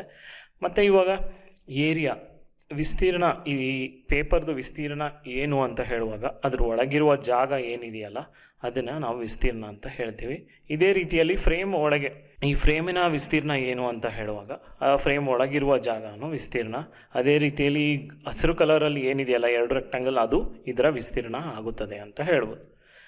ಮತ್ತು ಒಂದು 3D ಶೇಪ್ ಕ್ಯೂಬನ್ನು ಕೊಟ್ಬಿಟ್ಟು ಇದಕ್ಕೆ ಸುತ್ತಳತೆ ಕಂಡುಹಿಡಿಬೋದಾ, ಸುತ್ತಳತೆ ಇದೆಯಾ ಅಂತ ಒಂದು ಪ್ರಶ್ನೆಯನ್ನು ಅವ್ರಿಗೆ ಕೊಡುವಾಗ ವಿದ್ಯಾರ್ಥಿಗಳು ಏನು ಮಾಡ್ತಾರೆ, ಆ ಸೈಡಲ್ಲಿರುವ ಅಂಚುಗಳು ಏನಿದೆಯಲ್ಲ ಅದನ್ನು ಅಳತೆ ಮಾಡಿ ಇದೇ ಅದರ ಸುತ್ತಳತೆ ಅಂತ ಹೇಳ್ತಾರೆ. ಬಟ್ ಮ್ಯಾಕ್ಸಿಮಮ್ ಟೈಮ್ ನಾವು ಏನು ಮಾಡ್ತೀವಿ ಅಂದರೆ 2D ಫಿಗರ್ಸ್ಗೆ ಪೆರಿಮೀಟ್ರ್ ಅಂತ ನಾವು ಬಳಸ್ತಾ ಇರ್ತೀವಿ. ಅದಾದಮೇಲೆ ಇವಾಗ ಒಂದು ಸ್ಪಿಯರನ್ನು ಕೊಟ್ಬಿಟ್ಟು ಆ ಸ್ಪಿಯರ್ಗೆ ಸುತ್ತಳತೆ ಇದೆಯಾ ಇಲ್ವಾ ಅಂತ ಕೇಳಿ. ಸೊ ಇದಕ್ಕೆ ಸುತ್ತಳತೆ ಇದೆಯಾ ಅಂತಲೂ ಹೇಳ್ಬೋದು, ಇಲ್ಲ ಅಂತಲೂ ಹೇಳ್ತಾರೆ. ಸೊ ಇದರ ಸುತ್ತಳತೆ ಅಂತ ನೋಡುವಾಗ ನಾವು ಅಡ್ಡವಾಗಿ ಕಟ್ ಮಾಡುವಾಗ ನಮಗೊಂದು ಸರ್ಕಲ್ ಬರುತ್ತೆ. ಆ ಸರ್ಕಲ್ದು ನಾವು ಸರ್ಕಂಫ್ರೆನ್ಸನ್ನು ಅಳತೆ ಮಾಡಿ, ಅದು ಸರ್ಕಲ್ದು ಸರ್ಕಂಫ್ರೆನ್ಸು ಅಳತೆ ಮಾಡಿ ಅದನ್ನು ಪೆರಿಮೀಟ್ರ್ ಅಂತ ನಾವು ಹೇಳ್ತೀವಿ. ಬಟ್ ಮ್ಯಾಕ್ಸಿಮಮ್ ಟೈಮ್ ನಾವು 2D ಫಿಗರ್ಸ್ಗೆ ಪೆರಿಮೀಟ್ರ್ ಅಂತ ಬಳಸ್ತಾ ಇರ್ತೀವಿ. ಇವಾಗ ನಾವು ಸುತ್ತಳತೆ ಮತ್ತು ವಿಸ್ತೀರ್ಣ ಇದನ್ನು ಇನ್ನೊಂದಷ್ಟು ಚೆನ್ನಾಗಿ ಅರ್ಥ ಮಾಡ್ಕೊಳ್ಳೋಕ್ಕೆ ಒಂದು ಆಟವನ್ನು ಆಡುವ ಮುಖಾಂತರ ಅರ್ಥ ಮಾಡ್ಕೊಳ್ಳೋಣ. ಸೊ ಈ ಆಟಕ್ಕೆ ಏನು ಮಾಡ್ಬೋದು ಅಂದರೆ, ನೀವು ಒಂದು ಗ್ರೌಂಡಲ್ಲಿ ಈ ಥರ ಬೇರೆ ಬೇರೆ ಶೇಪ್ಸ್ಗಳನ್ನು ಡ್ರಾ ಮಾಡಿ, ಇದನ್ನು ಗ್ರೌಂಡಲ್ಲೇ ಮಾಡಬೇಕು ಅಂತ ಏನೂ ಇಲ್ಲ. ನೀವು ಬ್ಲ್ಯಾಕ್ ಬೋರ್ಡಲ್ಲಿ ಈ ಥರ ಶೇಪ್ಗಳನ್ನು ನೀವು ಡ್ರಾ ಮಾಡಿಬಿಟ್ಟು ಈ ಆಟವನ್ನು ಆಡಿಸ್ಬೋದು. ಇಲ್ಲಾಂದರೆ ಒಂದು ಚಾರ್ಟಲ್ಲಿ ಈ ಥರ ಆಕಾರಗಳನ್ನು ನೀವು ಡ್ರಾ ಮಾಡಿ ಅವ್ರಿಗೆ ಆಟವನ್ನು ಆಡಿಸ್ಬೋದು. ಸೊ ವಿದ್ಯಾರ್ಥಿಗಳ ಅವ್ರನ್ನ ಗ್ರೌಂಡಲ್ಲಿ ಓಡೋಕ್ಕೆ ಹೇಳಿ, ನೀವು ಸುತ್ತಳತೆ ಇಲ್ಲ ಪೆರಿಮೀಟ್ರ್ ಅಂದಿದ್ದ ಕೂಡಲೇ ಅವ್ರು ಹೋಗಿ ಪೆರಿಮೀಟ್ರಲ್ಲಿ ಹೋಗಿ ನಿಂತ್ಕೋಬೇಕು. ಯಾವುದಾದ್ರು ಒಂದು ಆಕಾರದಲ್ಲಿ ಹೋಗಿ ನಿಂತ್ಕೋಬೋದು, ಇದರಲ್ಲೇ ನಿಂತ್ಕೋಬೇಕು ಅಂತ ಇಲ್ಲ. ಸೊ ಈ ರೀತಿ ಅವರು ಪೆರಿಮೀಟ್ರ್ ಅಂದಿದ್ದ ಕೂಡಲೇ ಈ ಥರ ಹೋಗಿ ಆ ಗೆರೆ ಏನು ಹಾಕಿದ್ದೀರಲ್ಲ ಆ ಗೆರೆಯಲ್ಲಿ ಹೋಗಿ ನಿಂತ್ಕೋತಾರೆ. ಸೊ ಇಲ್ಲಿ ಇನ್ನೂ 2 ಶೇಪ್ ಇದ್ದಾವೆ, ಒಂದು ಲೈನು ಮತ್ತು ಇನ್ನೊಂದು ಒಂದು ಓಪನ್ ಫಿಗರ್ ಇದೆ. ಸೊ ಇಲ್ಲಿ ಪೆರಿಮೀಟ್ರ್ ಇದೆಯಾ ಅಂತ ಅವ್ರಿಗೊಂದು ಪ್ರಶ್ನೆ ಕೇಳ್ಬೋದು.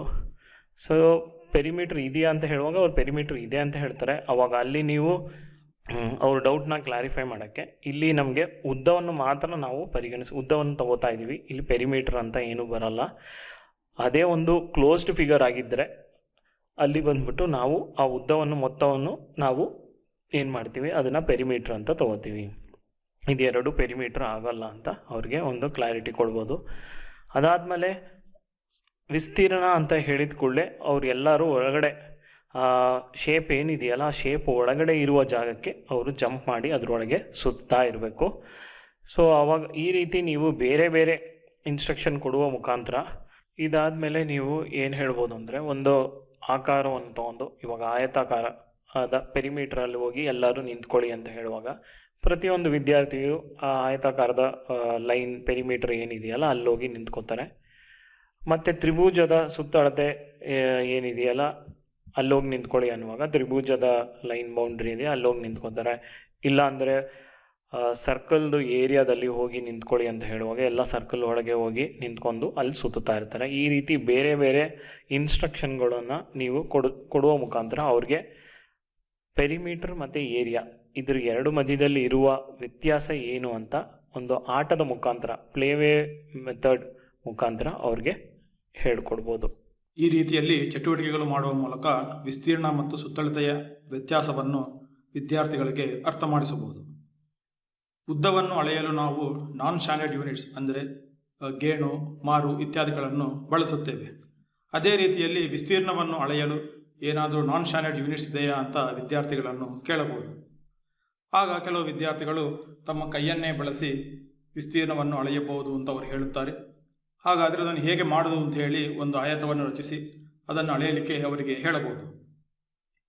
ವಿದ್ಯಾರ್ಥಿಗಳು ತಮ್ಮ ಕೈ ಗುರುತುಗಳನ್ನು ಉಪಯೋಗಿಸಿ ಒಂದು ಆಯತದಲ್ಲಿ ತಮ್ಮ ಕೈ ಗುರುತುಗಳನ್ನು ಹಾಕಿ ಈ ರೀತಿ ಆಯತದ ವಿಸ್ತೀರ್ಣವನ್ನು ಅಳೆಯಬಹುದು. ಇಲ್ಲಿ ನೋಡಿದರೆ ಅವರ ವಿಸ್ತೀರ್ಣ ಒಟ್ಟಾಗಿ 28 ಕೈಗಳಿದೆ ಅಂತ ಹೇಳಬಹುದು. ಆದರೆ ಪ್ರತಿ ವಿದ್ಯಾರ್ಥಿಯ ಕೈ ಅಳತೆ ವಿಭಿನ್ನವಾಗಿರುತ್ತದೆ. ಹಾಗಾಗಿ ಇದು ಒಂದು ನಿರ್ದಿಷ್ಟವಾದ ವಿಸ್ತೀರ್ಣವನ್ನು ಹೇಳಲು ಸಾಧ್ಯವಾಗುವುದಿಲ್ಲ. ಹಾಗಾದರೆ ವಿದ್ಯಾರ್ಥಿಗಳನ್ನು ಇನ್ನೊಂದು ಪ್ರಶ್ನೆ ಕೇಳಬಹುದು. ಹಾಗಾದರೆ ಒಂದು ಸ್ಟ್ಯಾಂಡರ್ಡ್ ಖಚಿತವಾಗಿ ವಿಸ್ತೀರ್ಣವನ್ನು ಅಳೆಯಲು ಹೇಗೆ ಅಂತ ನಾವು ವಿದ್ಯಾರ್ಥಿಗಳನ್ನು ಕೇಳಿದರೆ ಅವರು ಉದ್ದದ ಮಾನಗಳನ್ನೇ ಬಳಸಿ ನಾವು ವಿಸ್ತೀರ್ಣವನ್ನು ಕಂಡುಹಿಡಿಯಬೇಕು ಅಂತ ಹೇಳಲಿಕ್ಕೆ ಸಾಧ್ಯವಿದೆ. ಹಾಗಾದರೆ ಅದನ್ನು ಹೇಗೆ ಮಾಡಬಹುದು ಅಂತ ಹೇಳಿ ತೋರಿಸಿಕೊಡಬೇಕಾಗಿದೆ. 1 ಸೆಂಟಿಮೀಟರ್ ಬಾಹು ಇರುವ ಚೌಕವನ್ನು ಬಳಸಿ ನಾವು ವಿಸ್ತೀರ್ಣವನ್ನು ಹೇಗೆ ಕಂಡುಹಿಡಿಯಬಹುದು ಅಂತ ಇನ್ನೂ ಒಂದು ಪ್ರಶ್ನೆಯನ್ನು ಕೇಳಿದರೆ ಆಗ ಅವರು ಆಲೋಚನೆ ಮಾಡಿ ಕೊಟ್ಟಿರುವ ಪ್ರದೇಶವನ್ನು 1 ಸೆಂಟಿಮೀಟರ್ ಚೌಕಗಳಾಗಿ ವಿಂಗಡಿಸಿ ತದನಂತರ ಎಷ್ಟು ಚೌಕಗಳಿದೆ ಅಂತ ಎಣಿಕೆ ಮಾಡುವ ಮೂಲಕ ವಿಸ್ತೀರ್ಣವನ್ನು ಕಂಡುಹಿಡಿಯಬಹುದು ಅಂತ ಹೇಳಿ ವಿದ್ಯಾರ್ಥಿಗಳು ಹೇಳಲಿಕ್ಕೆ ಸಾಧ್ಯ ಇದೆ. ಹಾಗಾದರೆ ಈ 1 ಸೆಂಟಿಮೀಟರ್ ಚೌಕದ ವಿಸ್ತೀರ್ಣವನ್ನು ನಾವು 1 ಸೆಂಟಿಮೀಟರ್ ಸ್ಕ್ವೇರ್ ಅಂತ ನಾವು ಹೇಳ್ತೇವೆ, ಅಥವಾ 1 ಚದರ ಸೆಂಟಿಮೀಟರ್ ಅಂತ ಹೇಳ್ತೇವೆ.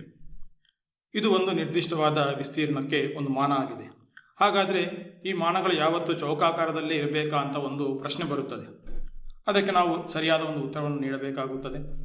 ಆ ನಿರ್ದಿಷ್ಟವಾದ ವಿಸ್ತೀರ್ಣದ ಮಾನಗಳು ಯಾವತ್ತೂ ಚೌಕಾಕಾರದಲ್ಲಿ ಇರಬೇಕು ಅಂತ ಇಲ್ಲ, ಅವು ಆಯತಾಕಾರದಲ್ಲಿ ಸಹ ಇರಬಹುದು. 1 ಸೆಂಟಿಮೀಟರ್ ಚೌಕವನ್ನು ನಾವು 2 ಸಮಭಾಗಗಳಾಗಿ ಮಾಡಿ ಅವುಗಳನ್ನು ಮರುಜೋಡಣೆ ಮಾಡಿದರೆ ಅದೊಂದು ಆಯತಾಕಾರದಲ್ಲಿ ಇರುತ್ತವೆ. ಆ ಆಯತಾಕಾರದ ಉದ್ದ 2 ಸೆಂಟಿಮೀಟರ್ ಮತ್ತು ಅದರ ಅಗಲ ಅರ್ಧ ಸೆಂಟಿಮೀಟರ್ ಆಗಿದೆ. ಆ ಆಯತಾಕಾರದ ವಿಸ್ತೀರ್ಣವು ಕೂಡ 1 ಸೆಂಟಿಮೀಟರ್ ಸ್ಕ್ವೇರ್ ಆಗಿರುತ್ತದೆ. ಈ ಆಯತಾಕಾರವನ್ನು ನಾವು ನಮಗೆ ಬೇಕಾಗಿರುವ ಪ್ರದೇಶದ ಒಳಗೆ ನಾವು ಜೋಡಣೆ ಮಾಡ್ತಾ ಹೋದರೆ ಅದರ ಒಳಗೆ ಎಷ್ಟು ಈ ಆಯತಾಕಾರಗಳಿದೆ ಅಂತ ಎಣಿಸಿ ನಾವು ಅದರ ವಿಸ್ತೀರ್ಣವನ್ನು ಕಂಡುಹಿಡಿಯಲಿಕ್ಕೆ ಸಾಧ್ಯವಾಗುತ್ತದೆ.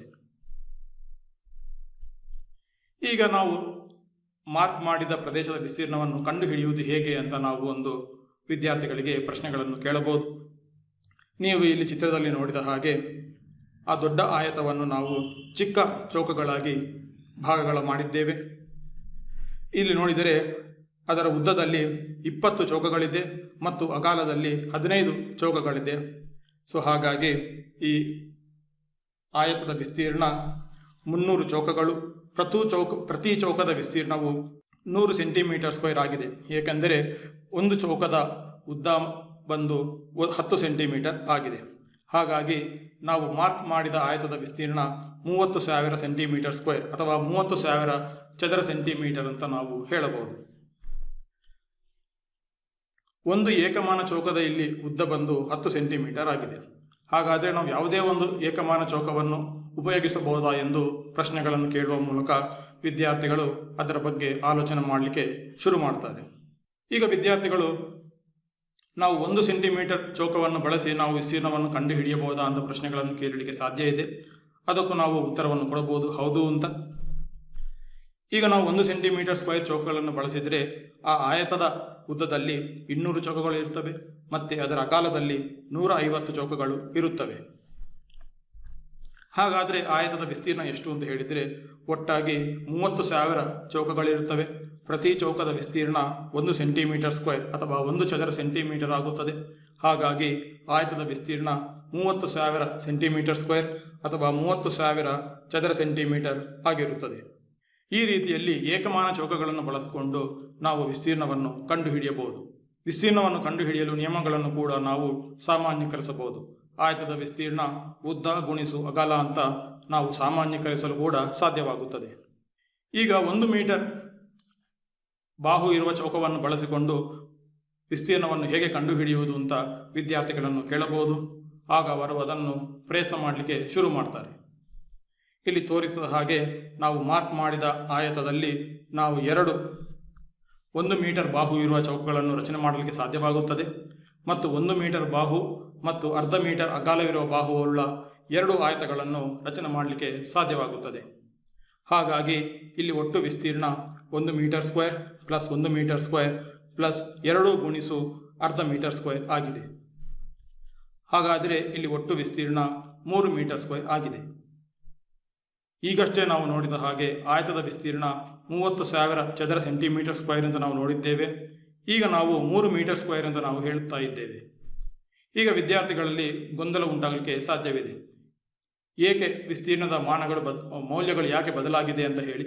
ಆಗ ನೀವು ಸೆಂಟಿಮೀಟರಿಂದ ಮೀಟರ್ಗೆ ಮಾನಗಳನ್ನು ಹೇಗೆ ಪರಿವರ್ತನೆ ಮಾಡುವುದು ಅಂತ ಸಹ ನೀವು ಚರ್ಚೆ ಮಾಡಲಿಕ್ಕೆ ಸಾಧ್ಯವಾಗುತ್ತದೆ.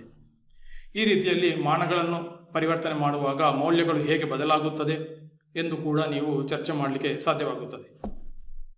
ವಿಸ್ತೀರ್ಣದ ನಿಯಮವನ್ನು ನಾವು ಸಾಮಾನ್ಯೀಕರಿಸಿದರೆ ನಾವು ಆಯತದ ವಿಸ್ತೀರ್ಣ ಉದ್ದ ಗುಣಿಸು ಬಾಹು ಅಂತ ಹೇಳುತ್ತೇವೆ.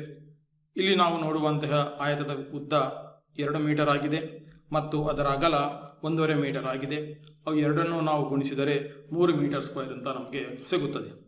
ಇಲ್ಲಿ ನಾವು ದಶಮಾಂಶ ಸಂಖ್ಯೆಗಳನ್ನು ಉಪಯೋಗಿಸುತ್ತಾ ಇದ್ದೇವೆ. ಸೊ ತರಗತಿವಾರು ಈ ವಿಷಯಗಳನ್ನು ಅವರಿಗೆ ಅರ್ಥ ಮಾಡಿಸಲಿಕ್ಕೆ ತುಂಬ ಸುಲಭವಾಗಿ ಮಾಡಬಹುದು. ಈ ರೀತಿ ಏಕಮಾನ ಚೌಕಗಳನ್ನು ಬಳಸಿ ನಾವು ವಿಸ್ತೀರ್ಣವನ್ನು ಎಲ್ಲಿ ಕಂಡುಹಿಡಿಯುತ್ತೇವೆ ಅಂತ ನಾವೀಗ ಉದಾಹರಣೆಯನ್ನು ನೋಡುವ. ನಾವು ಅನೇಕ ಮ್ಯಾಪ್ಗಳನ್ನು ನೋಡ್ತಾ ಇರ್ತೇವೆ. ಪ್ರತಿ ಮ್ಯಾಪ್ನಲ್ಲಿಯೂ ಕೂಡ ಒಂದು ಪ್ರಮಾಣ ಇರುತ್ತದೆ.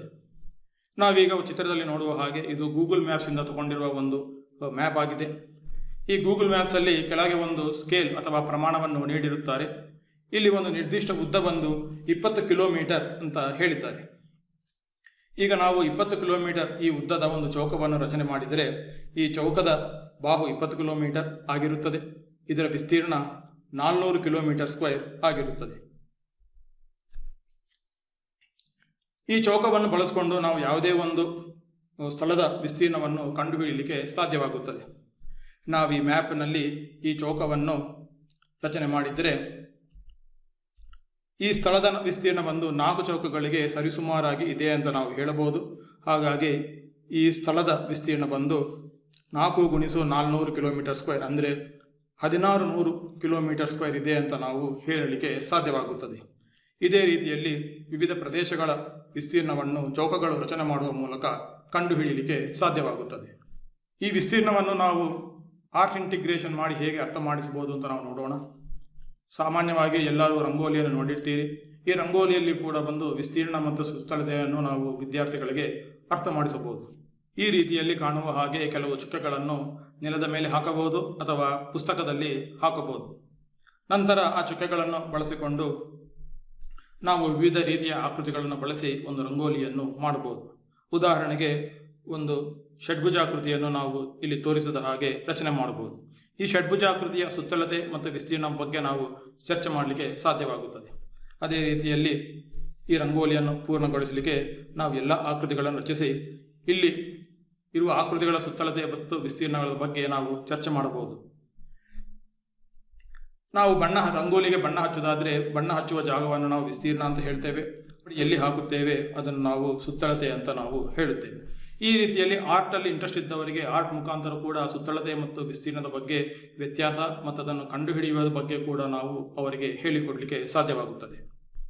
ಈಗ ಒಂದು ಪ್ರಶ್ನೆ, ಒಂದು ಏಕಮಾನ ಚೌಕದ ವಿಸ್ತೀರ್ಣವು 20 ಸೆಂಟಿಮೀಟರ್ ಸ್ಕ್ವೇರ್ ಆಗಿದ್ದರೆ ಕೆಳಗೆ ಕೊಟ್ಟಿರುವ ಚಿತ್ರದ ವಿಸ್ತೀರ್ಣವನ್ನು ಕಂಡುಹಿಡಿಯಿರಿ. ನೀವು ವಿಡಿಯೋವನ್ನು ಪಾಸ್ ಮಾಡಿ ಉತ್ತರವನ್ನು ಪಡೆದ ನಂತರ ವಿಡಿಯೋವನ್ನು ಮುಂದುವರಿಸಿ. ಈಗ ಉತ್ತರವನ್ನು ನೋಡೋಣ. ಸರಿಯಾದ ಉತ್ತರ 240 ಸೆಂಟಿಮೀಟರ್ ಸ್ಕ್ವೇರ್ ಆಗಿದೆ. ಕೊಟ್ಟಿರುವ ಚಿತ್ರದಲ್ಲಿ ಅನೇಕ ಚೌಕಗಳಿದೆ. ಸೊ ಆ ಚಿತ್ರದ ವಿಸ್ತೀರ್ಣ ಚೌಕಗಳ ಸಂಖ್ಯೆ ಗುಣಿಸು ಒಂದು ಏಕಮಾನ ಚೌಕದ ವಿಸ್ತೀರ್ಣ ಆಗಿರುತ್ತದೆ. ಇಲ್ಲಿ ಚೌಕಗಳ ಸಂಖ್ಯೆ 12, ಒಂದು ಏಕಮಾನ ಚೌಕದ ವಿಸ್ತೀರ್ಣ 20 ಸೆಂಟಿಮೀಟರ್ ಸ್ಕ್ವೇರ್ ಆಗಿದೆ. ಹಾಗಾಗಿ ಈ ಚಿತ್ರದ ವಿಸ್ತೀರ್ಣ 240 ಸೆಂಟಿಮೀಟರ್ ಸ್ಕ್ವೇರ್ ಆಗಿರುತ್ತದೆ. ವಿಸ್ತೀರ್ಣದ ಮಾನಗಳ ಬಗ್ಗೆ ವಿದ್ಯಾರ್ಥಿಗಳಿಗೆ ಅರ್ಥ ಮಾಡಿಸುವುದು ಬಹಳಷ್ಟು ಮುಖ್ಯ. ಒಂದು ಚದರ ಸೆಂಟಿಮೀಟರ್ ಸ್ಕ್ವೇರ್ ಅಂದರೆ ಏನು ಅಂತ ನಾವು ಖಚಿತವಾಗಿ ವಿದ್ಯಾರ್ಥಿಗಳಿಗೆ ಅರ್ಥ ಮಾಡಿಸಿದರೆ ಅವರಿಗೆ ವಿಸ್ತೀರ್ಣ ಮತ್ತು ಸುತ್ತಳತೆಗಳ ಸಂಬಂಧ ಏನು, ಅದನ್ನು ಒಂದು ಕೊಟ್ಟಿದ್ದರೆ ಇನ್ನೊಂದನ್ನು ಹೇಗೆ ಕಂಡುಹಿಡಿಯುವುದು ಎಂದು ಅವರು ಸುಲಭವಾಗಿ ಮಾಡಲಿಕ್ಕೆ ಸಾಧ್ಯವಾಗುತ್ತದೆ. ಏಕಮಾನ ಚೌಕದ ಉಪಯೋಗಗಳನ್ನು ಕೂಡ ಅವರಿಗೆ ಅರ್ಥ ಮಾಡಿಸುವುದು ತುಂಬ ಮುಖ್ಯವಾಗಿರುತ್ತದೆ. ಈ ರೀತಿಯ ವಿವಿಧ ಚಟುವಟಿಕೆಗಳನ್ನು ಮಾಡುವ ಮೂಲಕ ವಿದ್ಯಾರ್ಥಿಗಳಿಗೆ ವಿಸ್ತೀರ್ಣ ಮತ್ತು ಸುತ್ತಳತೆಯ ವ್ಯತ್ಯಾಸಗಳು ಮತ್ತು ಅವುಗಳಿಗೆ ಬಳಸುವ ಮಾನಗಳು ಏನು ಅಂತ ನಾವು ಅರ್ಥ ಮಾಡಿಸಬಹುದು. ಮತ್ತು ಅನೇಕ ರೀತಿಯ ಪ್ರಶ್ನೆಗಳನ್ನು ಕೇಳುವ ಮೂಲಕ ಅವರಿಗೆ ಆ ವ್ಯತ್ಯಾಸಗಳ ಬಗ್ಗೆ ಇನ್ನಷ್ಟು ಆಲೋಚನೆ ಮಾಡಲಿಕ್ಕೆ ಅವಕಾಶವನ್ನು ನೀಡಿ ಅವುಗಳ ಬಗ್ಗೆ ಚರ್ಚೆಯನ್ನು ತರಗತಿಯಲ್ಲಿ ಮಾಡಬಹುದು. ಮತ್ತು ವಿವಿಧ ಆಕೃತಿಗಳ ಸುತ್ತಳತೆ ಮತ್ತು ವಿಸ್ತೀರ್ಣವನ್ನು ಕಂಡುಹಿಡಿಯುವ ಚಟುವಟಿಕೆಗಳನ್ನು ಕೊಟ್ಟು ಅವರಿಗೆ ಹೆಚ್ಚುವರಿ ಪ್ರಯೋಗಗಳನ್ನು ಮಾಡುವಂತೆ ಮಾಡಿ ಇನ್ನಷ್ಟು ಅನುಭವವನ್ನು ಅವರಿಗೆ ಕೊಡಬಹುದು. ನಮ್ಮ ಮ್ಯಾಥ್ ಗಾರ್ಡನಲ್ಲಿ ನಾವು ಏನು ಜಾಗವನ್ನು ಮಾರ್ಕ್ ಮಾಡ್ಕೊಂಡಿದ್ದೀವಲ್ಲ ಅದರ ಸುತ್ತಳತೆ ಮತ್ತು ವಿಸ್ತೀರ್ಣವನ್ನು ನಾವು ಹೇಗೆ ಅಳತೆ ಮಾಡಬೇಕು ಅಂತ ನೋಡಿದ್ವಿ. ಇವಾಗ ಆ ಮ್ಯಾಥ್ ಗಾರ್ಡನ್ ಚಟುವಟಿಕೆಯಲ್ಲಿ ಭಿನ್ನರಾಶಿ ಕಾನ್ಸೆಪ್ಟನ್ನ ಹೇಗೆ ಕಲಿಸೋದು ಅಂತ ನೋಡೋಣ. ಸೊ ಇವಾಗ ಜಾಗ ಏನೋ ಒಂದೊಂದು ಗ್ರೂಪು ಏನೋ ಒಂದೊಂದು ಗುಂಪುಗಳು ಆಯ್ಕೆ ಮಾಡ್ಕೊಂಡಿದ್ದಾರಲ್ಲ ಆ ಗುಂಪುಗಳಲ್ಲಿ 3 ಗುಂಪುಗಳು ಈ ರೀತಿ 60 ಭಾಗಗಳಾಗಿ ಆ ಜಾಗವನ್ನು ಭಾಗ ಮಾಡ್ಕೋಬೇಕು. ಸೊ ಆ ಭಾಗದಲ್ಲಿ ನಾವು ಮೆಂತ್ಯ ಸಸಿಗಳನ್ನು ಹಾಕೋಕ್ಕೆ ಮತ್ತು ಒಂದು ಗುಂಪವರು 20 ಭಾಗವಾಗಿ ಇಲ್ಲಿ ತೋರಿಸಿರೋ ಥರ 20 ಭಾಗವಾಗಿ ಮಾಡ್ಕೋಬೇಕು. ಅಲ್ಲಿ ನಾವು ಟೊಮೆಟೊ ಸಸಿಯನ್ನು ಹಾಕ್ಬೋದು. ಮತ್ತು ಇನ್ನೊಂದು ಗ್ರೂಪಿಗೆ 30 ಭಾಗಗಳಾಗಿ ಮಾಡ್ಕೊಳ್ಳೋಕ್ಕೆ ಹೇಳಿ ಅಲ್ಲಿ ಬಂದ್ಬಿಟ್ಟು ಹೂವಿನ ಸಸಿಯನ್ನು ಹಾಕ್ಬೋದು. ಸೊ ಇವಾಗ ಭಾಗ ಮಾಡಿ ಅಂದಿದ್ದ ಕೂಡಲೇ ನಮ್ಮ ವಿದ್ಯಾರ್ಥಿಗಳು ಒಂದೊಂದು ಈ ಥರ ಅಡ್ಡವಾಗಿ ಇಲ್ಲ ಉದ್ದವಾಗಿ ಈ ಥರ ಗೆರೆಗಳನ್ನು ಕ್ರಾಸ್ ಆಗಿ ಹಾಕ್ಬಿಟ್ಟು ಭಾಗ ಮಾಡ್ತಾರೆ. ಆವಾಗ ನೀವು ಈ ಥರ ಭಾಗ ಮಾಡಿರುವ ಜಾಗ ಎಲ್ಲನೂ ಸಮವಾಗಿದವ, ಎಲ್ಲ ಭಾಗವನ್ನು ಸಮವಾಗಿದವ ಅಂತ ಪ್ರಶ್ನೆಯನ್ನು ಕೇಳಿ. ಸಮವಾಗಿಲ್ಲ ಅಂದರೆ ಅದನ್ನು ಸಮ ಮಾಡಲು ಏನಾದ್ರು ಮಾಡ್ಬೋದಾ, ಅದನ್ನು ಸಮವಾಗಿ ಮಾಡೋಕ್ಕೆ ಏನಾದ್ರು ಮಾಡ್ಬೋದಾ ಅಂತ ಒಂದು ಪ್ರಶ್ನೆಯನ್ನು ಕೇಳಿ. ಸೊ ಅವರು ಬೇರೆ ಬೇರೆ ರೀತಿಯಲ್ಲಿ ಅದನ್ನು ಮಾಡೋಕ್ಕೆ ಪ್ರಯತ್ನ ಮಾಡಿ ಈ ರೀತಿಯಲ್ಲಿ ಅವರು ಮಾಡ್ಬೋದು. ಒಂದು ಸೈಡಲ್ಲಿ ಅದನ್ನು ಸಮವಾಗಿ ಅದನ್ನು ಭಾಗ ಮಾಡಿ, ಇನ್ನೊಂದು ಸೈಡಲ್ಲಿ ಅದನ್ನು ಸಮವಾಗಿ ಭಾಗ ಮಾಡಿ ಅದನ್ನು ಎಲ್ಲ ಕನೆಕ್ಟ್ ಮಾಡುವಾಗ ಈ ರೀತಿ ಒಂದು ಅವರಿಗೆ ಕೊನೆಯಲ್ಲಿ 60 ಭಾಗಗಳಾಗಿ ಬರ್ಬೋದು. ಸೊ ಇಲ್ಲಿ ನಾವು ಏನು ಹೇಳ್ಕೊಡ್ಬೋದು ಅಂದರೆ ಅವ್ರಿಗೆ ಸಮಾಂತರ ರೇಖೆಗಳು ಪ್ಯಾರಲಲ್ ಲೈನ್ಸ್ ಬಗ್ಗೆ ಒಂದು ಅರಿವನ್ನು ಮೂಡಿಸ್ಬೋದು. ಪ್ಯಾರಲಲ್ ಲೈನ್ಸ್ ಅಂದರೆ ಏನು, ಸಮಾಂತರ ರೇಖೆಗಳಂದರೆ ಏನು, ಅದರಿಂದ ಉಪಯೋಗ ಏನಾಗುತ್ತದೆ ಅಂತ ಒಂದು ವಿಷಯವನ್ನು ಅವ್ರಿಗೆ ತಿಳಿಸ್ಬೋದು. ಇಲ್ಲಿ ನಾವು 3 ಗುಂಪಿಗೆ ಅವ್ರ ಜಾಗವನ್ನು 60 ಸಮಭಾಗಗಳಾಗಿ ಮಾಡಿಕೊಳ್ಳಲು ಹೇಳಿದ್ದೀವಿ. ಸೊ ಈ ರೀತಿ ಅವರು ಮಾಡ್ಕೊಂಡಿದ್ದಾರೆ. ಇಲ್ಲಿ ಒಂದು ಕ್ಲಾಸಲ್ಲಿ ಅವ್ರಿಗೆ ಒಂದಷ್ಟು ಮೆಂತ್ಯ ಬೀಜ ಇಲ್ಲ ಸಸಿ ಇದ್ದರೆ ಅದನ್ನು ಕೊಟ್ಬಿಟ್ಟು ಅವ್ರ ಜಾಗದಲ್ಲಿ ನೀವು ಹಾಕಿ ಅಂತ ಹೇಳ್ಬೋದು. ಸೊ ಒಂದು ಗುಂಪು ಈ ಥರ ಹಾಕ್ಬೋದು, ಇನ್ನೊಂದು ಗ್ರೂಪ್ ಈ ಥರ ಹಾಕ್ಬೋದು, ಇನ್ನೊಂದು ಗ್ರೂಪ್ ಈ ಥರ ಹಾಕ್ಬೋದು. ಇದು ಹಾಕಿದ ನಂತರ ಏನು ಅವರು ಹಾಕಿದಾರಲ್ಲ ಅದನ್ನು ಭಿನ್ನರಾಶಿ ರೂಪದಲ್ಲಿ ಅವರು ಅದನ್ನು ಬರಿಬೋದಾ ಅಂತ ಕೇಳಿ. ಅವಾಗ ಕೇಳುವಾಗ ಅವ್ರು ಏನು ಮಾಡ್ತಾರೆ, ಎಷ್ಟು ಜಾಗಕ್ಕೆ ಅವರು ಬೀಜ ಇಲ್ಲ ಸಸಿನ ಹಾಕಿದಾರಲ್ಲ ಅದನ್ನು ಒಂದು ಲೆಕ್ಕ ಮಾಡ್ತಾರೆ, ಮತ್ತು ಎಷ್ಟು ಸಮಭಾಗಗಳು ಇದ್ದಾವೆ ಅದನ್ನು ಲೆಕ್ಕ ಮಾಡ್ತಾರೆ. ಸೊ ಸಮಭಾಗಗಳು ಎಷ್ಟಿದ್ದಾವೆ 60. ಎಷ್ಟು ಭಾಗದಲ್ಲಿ ಅವರು ಬೀಜ ಇಲ್ಲ ಸಸಿ ಹಾಕಿದ್ದಾರೆ ಅಂತ ನೋಡುವಾಗ ಮೊದಲನೇ ಗುಂಪು 24. ಸೊ ಇದನ್ನು ನಾವು ಭಿನ್ನರಾಶಿ ರೂಪದಲ್ಲಿ ಬರೆಯೋದಾಗಿದ್ದರೆ 24/60 ಅಂತ ಬರ್ಕೋತೀವಿ. ಸೊ ಅದೇ ರೀತಿಯಲ್ಲಿ ಪ್ರತಿಯೊಂದು ಗುಂಪನ್ನು ಅದನ್ನು ಭಿನ್ನರಾಶಿ ರೂಪದಲ್ಲಿ ಬರೆಯಲು ಹೇಳಿ. ಸೊ 48/60, 30/60 ಅಂತ ಬರ್ಕೋತಾರೆ. ಸೊ ಇಲ್ಲಿ ಪ್ರತಿಯೊಂದು ಭಿನ್ನರಾಶಿ ಬಂದ್ಬಿಟ್ಟು ಯಾವ ಭಿನ್ನರಾಶಿ, ಯಾವ ಥರದ ಭಿನ್ನರಾಶಿ ಅಂತ ಅವ್ರಿಗೆ ಕೇಳ್ಬೋದು. ಮತ್ತು ಆ ಭಿನ್ನರಾಶಿಯಲ್ಲಿ ನಾವು ಸಮಭಾಗಗಳಾಗಿ ಯಾಕೆ ಮಾಡಬೇಕು ಅಂತಲೂ ನೀವು ಪ್ರಶ್ನೆಗಳನ್ನು ಕೇಳ್ಬೋದು. ಈ ಭಿನ್ನರಾಶಿಯಲ್ಲಿ 24 ಅನ್ನೋದು ಏನು, 60 ಅನ್ನೋದು ಏನು ಅನ್ನೋದನ್ನು ಒಂದು ಕಾನ್ಸೆಪ್ಟ್, ಫ್ರ್ಯಾಕ್ಷನ್ದು ಕಾನ್ಸೆಪ್ಟ್ ಬಗ್ಗೆ ಅವ್ರಿಗೆ ಒಂದು ಕ್ಲಾರಿಟಿನ ಕೊಡ್ಬೋದು. ಇಲ್ಲ ವಿದ್ಯಾರ್ಥಿಗಳಿಗೆ ಕೇಳಿಬಿಟ್ಟು ಅವರಿಂದನೇ ಉತ್ತರವನ್ನು ಪಡಿಬೋದು. ಅದಾದ ನಂತರ 3 ಭಿನ್ನರಾಶಿಗಳನ್ನು ಹೋಲಿಕೆ ಮಾಡಲು ಹೇಳಿ. ಇದರಲ್ಲಿ ಯಾವ ಭಿನ್ನರಾಶಿ ದೊಡ್ಡದು, ಯಾವ ಭಿನ್ನರಾಶಿ ಸಣ್ಣದು ಅಂತ ಹೋಲಿಕೆ ಮಾಡಲು ಹೇಳಿಬಿಟ್ಟು ಈ ರೀತಿ ಅವ್ರಿಗೆ ಯಾವುದು ದೊಡ್ಡದು ಯಾವುದು ಸಣ್ಣದು ಅಂತ ಕೇಳ್ಬೋದು. ಇಲ್ಲಿ ನಾವು 2 ಭಿನ್ನರಾಶಿಗಳನ್ನು ಹೇಗೆ ಸಂಕಲನ ಮಾಡೋದು ಅಂತ ನೋಡೋಣ. ಸೊ ಇಲ್ಲಿ ನೀವು ನೋಡೋದಾಗಿದ್ದರೆ 2 ಛೇದಗಳು ಸಮವಾಗಿದ್ದಾವೆ, 60 60 ಅಂತ ಆಗಿದೆ. ಸೊ ಆ ರೀತಿ ಇರುವಾಗ ನಾವು ಅಂಶಗಳನ್ನು ಕೂಡಿಸಿ 24 + 48 ಎರಡನ್ನು ಕೂಡಿಸಿ ನಾವು ಬರೆದ್ರೆ ನಮಗೆ ಸಂಕಲನ ಮಾಡ್ಬೋದು. ಸೊ ಇದನ್ನು ಚಿತ್ರರೂಪದಲ್ಲಿ ನಾವು ಅದನ್ನು ರೆಪ್ರೆಸೆಂಟ್ ಮಾಡ್ಬೋದಾ ಅಂತ ನೋಡಿದ್ರೆ, ಸೊ ಎಲ್ಲ ಸಸಿಗಳನ್ನು ಒಂದು ಕಡೆ ನಾವು ಅದನ್ನು ಶಿಫ್ಟ್ ಮಾಡಿದರೆ ಬಲಬದಿಯಲ್ಲಿರುವ ಎಲ್ಲ, ರೈಟಲ್ಲಿರುವ ಎಲ್ಲ ಸಸಿಯನ್ನು ಲೆಫ್ಟಲ್ಲಿ ಶಿಫ್ಟ್ ಮಾಡುವಾಗ ಒಂದಷ್ಟು ಲೆಫ್ಟಲ್ಲಿ ಒಂದು ಬಾಕ್ಸ್ ಫುಲ್ಲಾಗಿರುತ್ತೆ, ಮತ್ತು ಅದಾದಮೇಲೆ ಒಂದಷ್ಟು ಫುಲ್ ಮಾಡುವಾಗ ಲೆಫ್ಟ್ ಸೈಡಲ್ಲಿ ಇರುವ ಇದು 60 ಭಾಗಗಳು ಏನಿದೆಯವಲ್ಲ ಆ 60 ಭಾಗಗಳು ಫುಲ್ ಆಗುತ್ತೆ. ಅದಾದಮೇಲೆ ರೈಟ್ ಸೈಡಲ್ಲಿ ಇರುವ ಬಾಕ್ಸಲ್ಲಿ 12 ಸಸಿಗಳು ಇರುತ್ತವೆ. ಸೊ ಟೋಟಲ್ ನಾವು ನೋಡಿದ್ರೆ 60 + 72, 60 + 12 72 ಸಸಿಗಳು ಇರ್ತವೆ. ಸೊ ಇಲ್ಲಿ ನಾವು ಪೂರ್ಣ ಅಂದರೆ ಮೊತ್ತ ಅಂದರೆ ಏನು ಅನ್ನುವ ಕಾನ್ಸೆಪ್ಟ್ ಬಗ್ಗೆ ಅವ್ರಿಗೊಂದು ಕ್ಲಾರಿಟಿ ಕೊಡಬೇಕು. ಒಂದು ಪೂರ್ಣ ಫುಲ್ ಆದಮೇಲೆ ಮತ್ತೆ ಇನ್ನೊಂದು ಪೂರ್ಣವನ್ನು ತೊಗೊಂಡು ಅಲ್ಲಿ ನಾವು ಅದನ್ನು ಫಿಲ್ ಮಾಡ್ತಾ ಇದ್ದೀವಿ ಅಂತ ಅವ್ರಿಗೆ ಹೇಳ್ಕೊಡ್ಬೇಕು. ಸೊ ಇಲ್ಲಿ 60/60 ಮತ್ತು 12/60 ಇದನ್ನು ನಾವು ಕೂಡಿಸಿದರೆ ನಮಗೆ ಒಂದು ಪೂರ್ಣ, ಮತ್ತು ಅದಾದಮೇಲೆ 12/60 ನಾವು ಸಿಂಪ್ಲಿಫೈ ಮಾಡಿದರೆ 1/5 ಅಂತ ಬರುತ್ತದೆ. ಸೊ ಇಲ್ಲಿ ನಾವು 72/60 ಏನಿದೆಯಲ್ಲ ಅದು ಬಂದ್ಬಿಟ್ಟು ನಮಗೆ ವಿಷಮ ಭಿನ್ನರಾಶಿ ಆಗಿರುತ್ತೆ. ಅದೇ ರೀತಿಯಲ್ಲಿ 1/5 ಏನಿದೆಯಲ್ಲ ಅದು ಬಂದ್ಬಿಟ್ಟು ನಮಗೆ ಮಿಶ್ರ ಭಿನ್ನರಾಶಿ ಆಗಿರುತ್ತೆ. ಸೊ ಈ ರೀತಿಯಲ್ಲಿ ನೀವು ಭಿನ್ನರಾಶಿಗಳ ವಿಧಗಳು ಏನೇನಿದೆಯಲ್ಲ ಅದನ್ನು ಇಲ್ಲಿ ಅವ್ರಿಗೆ ಹೇಳ್ಕೊಡ್ಬೋದು. ಒಂದು ಗುಂಪಿಗೆ ನಾವು ಟೊಮೆಟೊ ಸಸಿಯನ್ನು ಹಾಕೋಕ್ಕೆ ಹೇಳಿದ್ವಿ, ಇನ್ನೊಂದು ಗುಂಪಿಗೆ ಹೂವಿನ ಸಸಿಯನ್ನು ಹಾಕೋಕ್ಕೆ ಹೇಳಿದ್ವಿ. ಈ ರೀತಿ 3 ಗುಂಪುಗಳನ್ನು ತಗೊಂಡು ಆ ಗುಂಪಲ್ಲಿ ಅವರು ಹಾಕಿರುವ ಸಸಿಗಳು ಅನ್ನು ಭಿನ್ನರಾಶಿ ರೂಪದಲ್ಲಿ ಬರೀರಿ ಅಂತ ಹೇಳುವಾಗ, ಸೊ ಒಂದು ಗುಂಪು ಇವಾಗ 60 ಭಾಗಗಳಾಗಿ ಮಾಡಿರೋ ಗುಂಪು ಒಂದು 24 ಸಸಿಗಳನ್ನು ಹಾಕಿದ್ದಾವೆ. ಇನ್ನೊಂದು ಗುಂಪು 20 ಭಾಗಗಳಾಗಿ ಮಾಡಿರುವ ಗುಂಪು ಏನಿದೆಯಲ್ಲ ಅಲ್ಲಿ 8 ಸಸಿಗಳನ್ನು ಟೊಮೆಟೊ ಸಸಿಯನ್ನು ಹಾಕಿದ್ದಾರೆ. ಅದಾದಮೇಲೆ 30 ಭಾಗಗಳಾಗಿ ಮಾಡಿರುವ ಗುಂಪಲ್ಲಿ 12 ಹೂವಿನ ಸಸಿಯನ್ನು ಹಾಕಿದ್ದಾರೆ.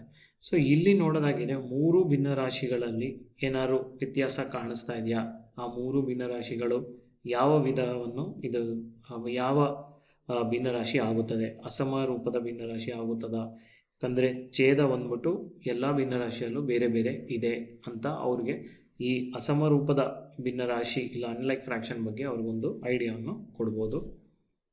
ಸೊ ಈ ಪ್ರತಿಯೊಂದು ಭಿನ್ನರಾಶಿಯನ್ನು ಮತ್ತೆ ನಾವು ಸಿಂಪ್ಲಿಫೈ ಮಾಡುವಾಗ ನಮಗೆ 2/5 2/5 2/5 ಅಂತ ಬರುತ್ತದೆ. ಸೊ ಈ 3 ಭಿನ್ನರಾಶಿಗಳು ಏನಿದಾವಲ್ಲ ಈ 3 ಭಿನ್ನರಾಶಿಯನ್ನು ಸಮಾನ ಭಿನ್ನರಾಶಿ ಇಲ್ಲ ಈಕ್ವಲೆಂಟ್ ಫ್ರ್ಯಾಕ್ಷನ್ ಅಂತ ನಾವು ಹೇಳ್ಬೋದು. ಯಾಕೆ ಈಕ್ವಲೆಂಟ್ ಫ್ರ್ಯಾಕ್ಷನ್ ಅಂದರೆ ಪ್ರತಿಯೊಂದು ಭಿನ್ನರಾಶಿಯನ್ನು ನಾವು ಸಿಂಪ್ಲಿಫೈ ಮಾಡುವಾಗ ನಮಗೆ ಒಂದೇ ಭಿನ್ನರಾಶಿಯೇ ಬರುತ್ತಾ ಹೋಗುತ್ತದೆ. ಮತ್ತು ಇದನ್ನು ನೀವು ಏರಿಯಾಗೆ ಕನೆಕ್ಟ್ ಮಾಡಿ ಪ್ರತಿಯೊಂದು ಭಿನ್ನರಾಶಿಯದು ಏರಿಯಾ ಎಷ್ಟಿದೆ ಅಂತ ಕ್ಯಾಲ್ಕುಲೇಟ್ ಮಾಡಿಬಿಟ್ಟು ಸೊ ಅದು ಎಲ್ಲ ಸಮವಾಗಿ ಇದೆಯಾ ಇಲ್ವಾ ಅಂತ ಚೆಕ್ ಮಾಡೋಕ್ಕೆ ಹೇಳ್ಬೋದು. ಸೊ ಇಲ್ಲಿ ನಾವು ಭಿನ್ನರಾಶಿಗಳಲ್ಲಿ ಅಂಶ ಮತ್ತು ಛೇದವನ್ನು ಒಂದೇ ಸಂಖ್ಯೆಯಿಂದ ಭಾಗಿಸುವ ಮೂಲಕ ಸಮಾನ ಭಿನ್ನರಾಶಿಗಳನ್ನು ಪಡೆದಿದ್ದೇವೆ. ಅದೇ ರೀತಿಯಲ್ಲಿ ಒಂದು ಭಿನ್ನರಾಶಿಯ ಅಂಶ ಮತ್ತು ಛೇದವನ್ನು ಒಂದೇ ಸಂಖ್ಯೆಯಿಂದ ಗುಣಿಸಿದರೆ ಕೂಡ ನಾವು ಸಮಾನ ಭಿನ್ನರಾಶಿಗಳನ್ನು ಪಡೆಯುತ್ತೇವೆ. ಸೊ ಹಾಗಾದರೆ ಸಮಾನ ಭಿನ್ನರಾಶಿಗಳು ಉಪಯೋಗ ಎಲ್ಲಿರುತ್ತವೆ ಅಂತ ಸಹ ನಾವು ವಿದ್ಯಾರ್ಥಿಗಳೊಂದಿಗೆ ಚರ್ಚೆ ಮಾಡಬಹುದು. ಸಮಾನ ಭಿನ್ನರಾಶಿಗಳನ್ನು ಪಡೆದು ನಾವು ಭಿನ್ನರಾಶಿಗಳ ಸಂಕಲನ, ವ್ಯವಕಲನ, ಹೋಲಿಕೆ ಎಲ್ಲ ಮಾಡಲಿಕ್ಕೆ ಸಾಧ್ಯವಾಗುತ್ತದೆ ಎಂದು ಅವರಿಗೆ ತಿಳಿಸಿಕೊಡಬಹುದು. ಈಗ ಒಂದು ಸಮೀಕ್ಷಾ ಪ್ರಶ್ನೆ ಇದೆ. 35 ಹೋಳಿಗೆಗಳನ್ನು ವಿದ್ಯಾರ್ಥಿಗಳು ತಿಂದರು. ಇದು ಶಾಲೆಯಲ್ಲಿ ತಯಾರಿಸಿದ ಒಟ್ಟು ಹೋಳಿಗೆಗಳ 8ನೇ 5 ಭಾಗವಾದರೆ ತಯಾರಿಸಲಾದ ಒಟ್ಟು ಹೋಳಿಗೆಗಳ ಸಂಖ್ಯೆ ಎಷ್ಟು? ವಿಡಿಯೋವನ್ನು ಪಾಸ್ ಮಾಡಿ ಉತ್ತರ ಪಡೆದ ನಂತರ ವಿಡಿಯೋವನ್ನು ಮುಂದುವರಿಸಿ. ಇದಕ್ಕೆ ಉತ್ತರ ಏನೆಂದರೆ 56. ಇದು ಹೇಗೆ ಪಡೆದಿದ್ದೇವೆ ಅಂತ ನೋಡೋಣ. 5/8 = 35 ಡಿವೈಡೆಡ್ ಬೈ ಒಂದು ಸಂಖ್ಯೆ. ಆ ಸಂಖ್ಯೆ ಏನು ಅಂತ ನಾವು ಈಗ ಕಂಡುಹಿಡಿಯಬೇಕಾಗಿದೆ. ಸೊ ಈಗ ನಾವು ಅಂಶದಲ್ಲಿ ನೋಡಿದರೆ 5 ಮತ್ತು 35 ಇದ್ದಾವೆ. ಸೊ 5ಅನ್ನು 7ರಿಂದ ಗುಣಿಸಿದರೆ ನಮಗೆ 35 ಸಿಗುತ್ತವೆ. ಹಾಗಾಗಿ ನಾವು 8ನೇ 5ರಲ್ಲಿ ಅಂಶ ಮತ್ತು ಛೇದವನ್ನು 7ರಿಂದ ಗುಣಿಸಿದರೆ ನಮಗೆ 56ನೇ 35 ಅಂತ ಸಿಗುತ್ತದೆ. ಇಲ್ಲಿ ನಮಗೆ ಅಂಶ 35 ಆಗಿದೆ ಮತ್ತು ಛೇದ 56 ಆಗಿದೆ. ಹಾಗಾಗಿ ತಯಾರಿಸಲಾದ ಒಟ್ಟು ಹೋಳಿಗೆಗಳ ಸಂಖ್ಯೆ 56 ಆಗಿರುತ್ತದೆ. ಸೊ ಈ ರೀತಿಯಲ್ಲಿ ನಾವು ಸಮಾನ ಭಿನ್ನರಾಶಿಗಳನ್ನು ಉಪಯೋಗಿಸಿ ಕೆಲವು ಪದರೂಪದ ಸಮಸ್ಯೆಗಳನ್ನು ಪರಿಹರಿಸಲಿಕ್ಕೆ ಸಾಧ್ಯವಾಗುತ್ತದೆ. ಎಲ್ಲ ಶಾಲೆಗಳಲ್ಲಿ ಗಣಿತದ ಉದ್ಯಾನವನ ಮಾಡಲು ಸಾಧ್ಯವಾಗುವುದಿಲ್ಲ. ಅಂಥ ಶಾಲೆಗಳಲ್ಲಿ ಭಿನ್ನರಾಶಿಗಳಿಗೆ ಚಟುವಟಿಕೆ ಮಾಡಲು ಅನೇಕ ಉಪಾಯಗಳಿದೆ. ಅದರಲ್ಲಿ ಒಂದು ಚಾರ್ಟ್ ಆಕ್ಟಿವಿಟಿ. ಇಲ್ಲಿ ತೋರಿಸಿದ ಹಾಗೆ ವಿದ್ಯಾರ್ಥಿಗಳಿಗೆ ಒಂದು ಚಾರ್ಟ್ ಅಥವಾ ಒಂದು ಕಾಗದ ಹಾಳೆಯನ್ನು ನೀಡಬಹುದು ಮತ್ತು ಆ ಹಾಳೆಯನ್ನು ಸಮಾನ ಭಾಗಗಳಾಗಿ ಮಾಡಲಿಕ್ಕೆ ಹೇಳಬಹುದು. ಸೊ ಸಮಾನ ಭಾಗಗಳಾಗಿ ಮಾಡಿದ ನಂತರ ಪ್ರತಿ ವಿದ್ಯಾರ್ಥಿಗಳ ಗುಂಪಿಗೆ ಕೆಲವಷ್ಟು ಭಾಗಗಳನ್ನು ಆಯ್ಕೆ ಮಾಡಿಕೊಳ್ಳಲಿಕ್ಕೆ ಹೇಳಬಹುದು. ವಿದ್ಯಾರ್ಥಿಗಳಿಗೆ ಆ ಭಾಗಗಳನ್ನು ಆಯ್ಕೆ ಮಾಡಿಕೊಳ್ಳುವಾಗ ಕೆಲವು ವಿನ್ಯಾಸಗಳನ್ನು ರಚನೆ ಮಾಡಲಿಕ್ಕೆ ಸಹ ಹೇಳಬಹುದು.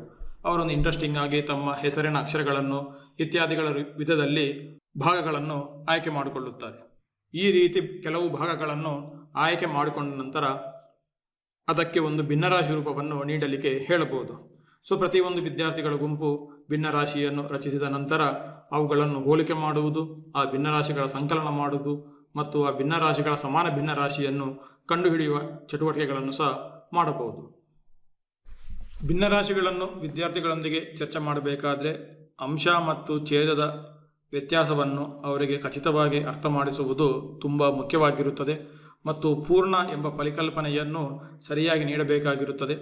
ಅನೇಕ ಪ್ರಶ್ನೆಗಳನ್ನು ಕೇಳುವ ಮೂಲಕ ಅವರಿಗೆ ಪೂರ್ಣದ ಪರಿಕಲ್ಪನೆ ಸರಿಯಾಗಿದೆಯೇ ಎಂದು ನಾವು ಪರೀಕ್ಷಿಸಬೇಕಾಗಿರುತ್ತದೆ. ಏಕೆಂದರೆ ಮಿಶ್ರ ಭಿನ್ನರಾಶಿ, ಅಸಮ ಭಿನ್ನರಾಶಿ ಮತ್ತು ಸಮಭಿನ್ನರಾಶಿಗಳ ವ್ಯತ್ಯಾಸವನ್ನು ಅವರು ಅರ್ಥ ಮಾಡಿಕೊಳ್ಳುವುದು ತುಂಬ ಮುಖ್ಯವಾಗಿ ಇರುತ್ತದೆ.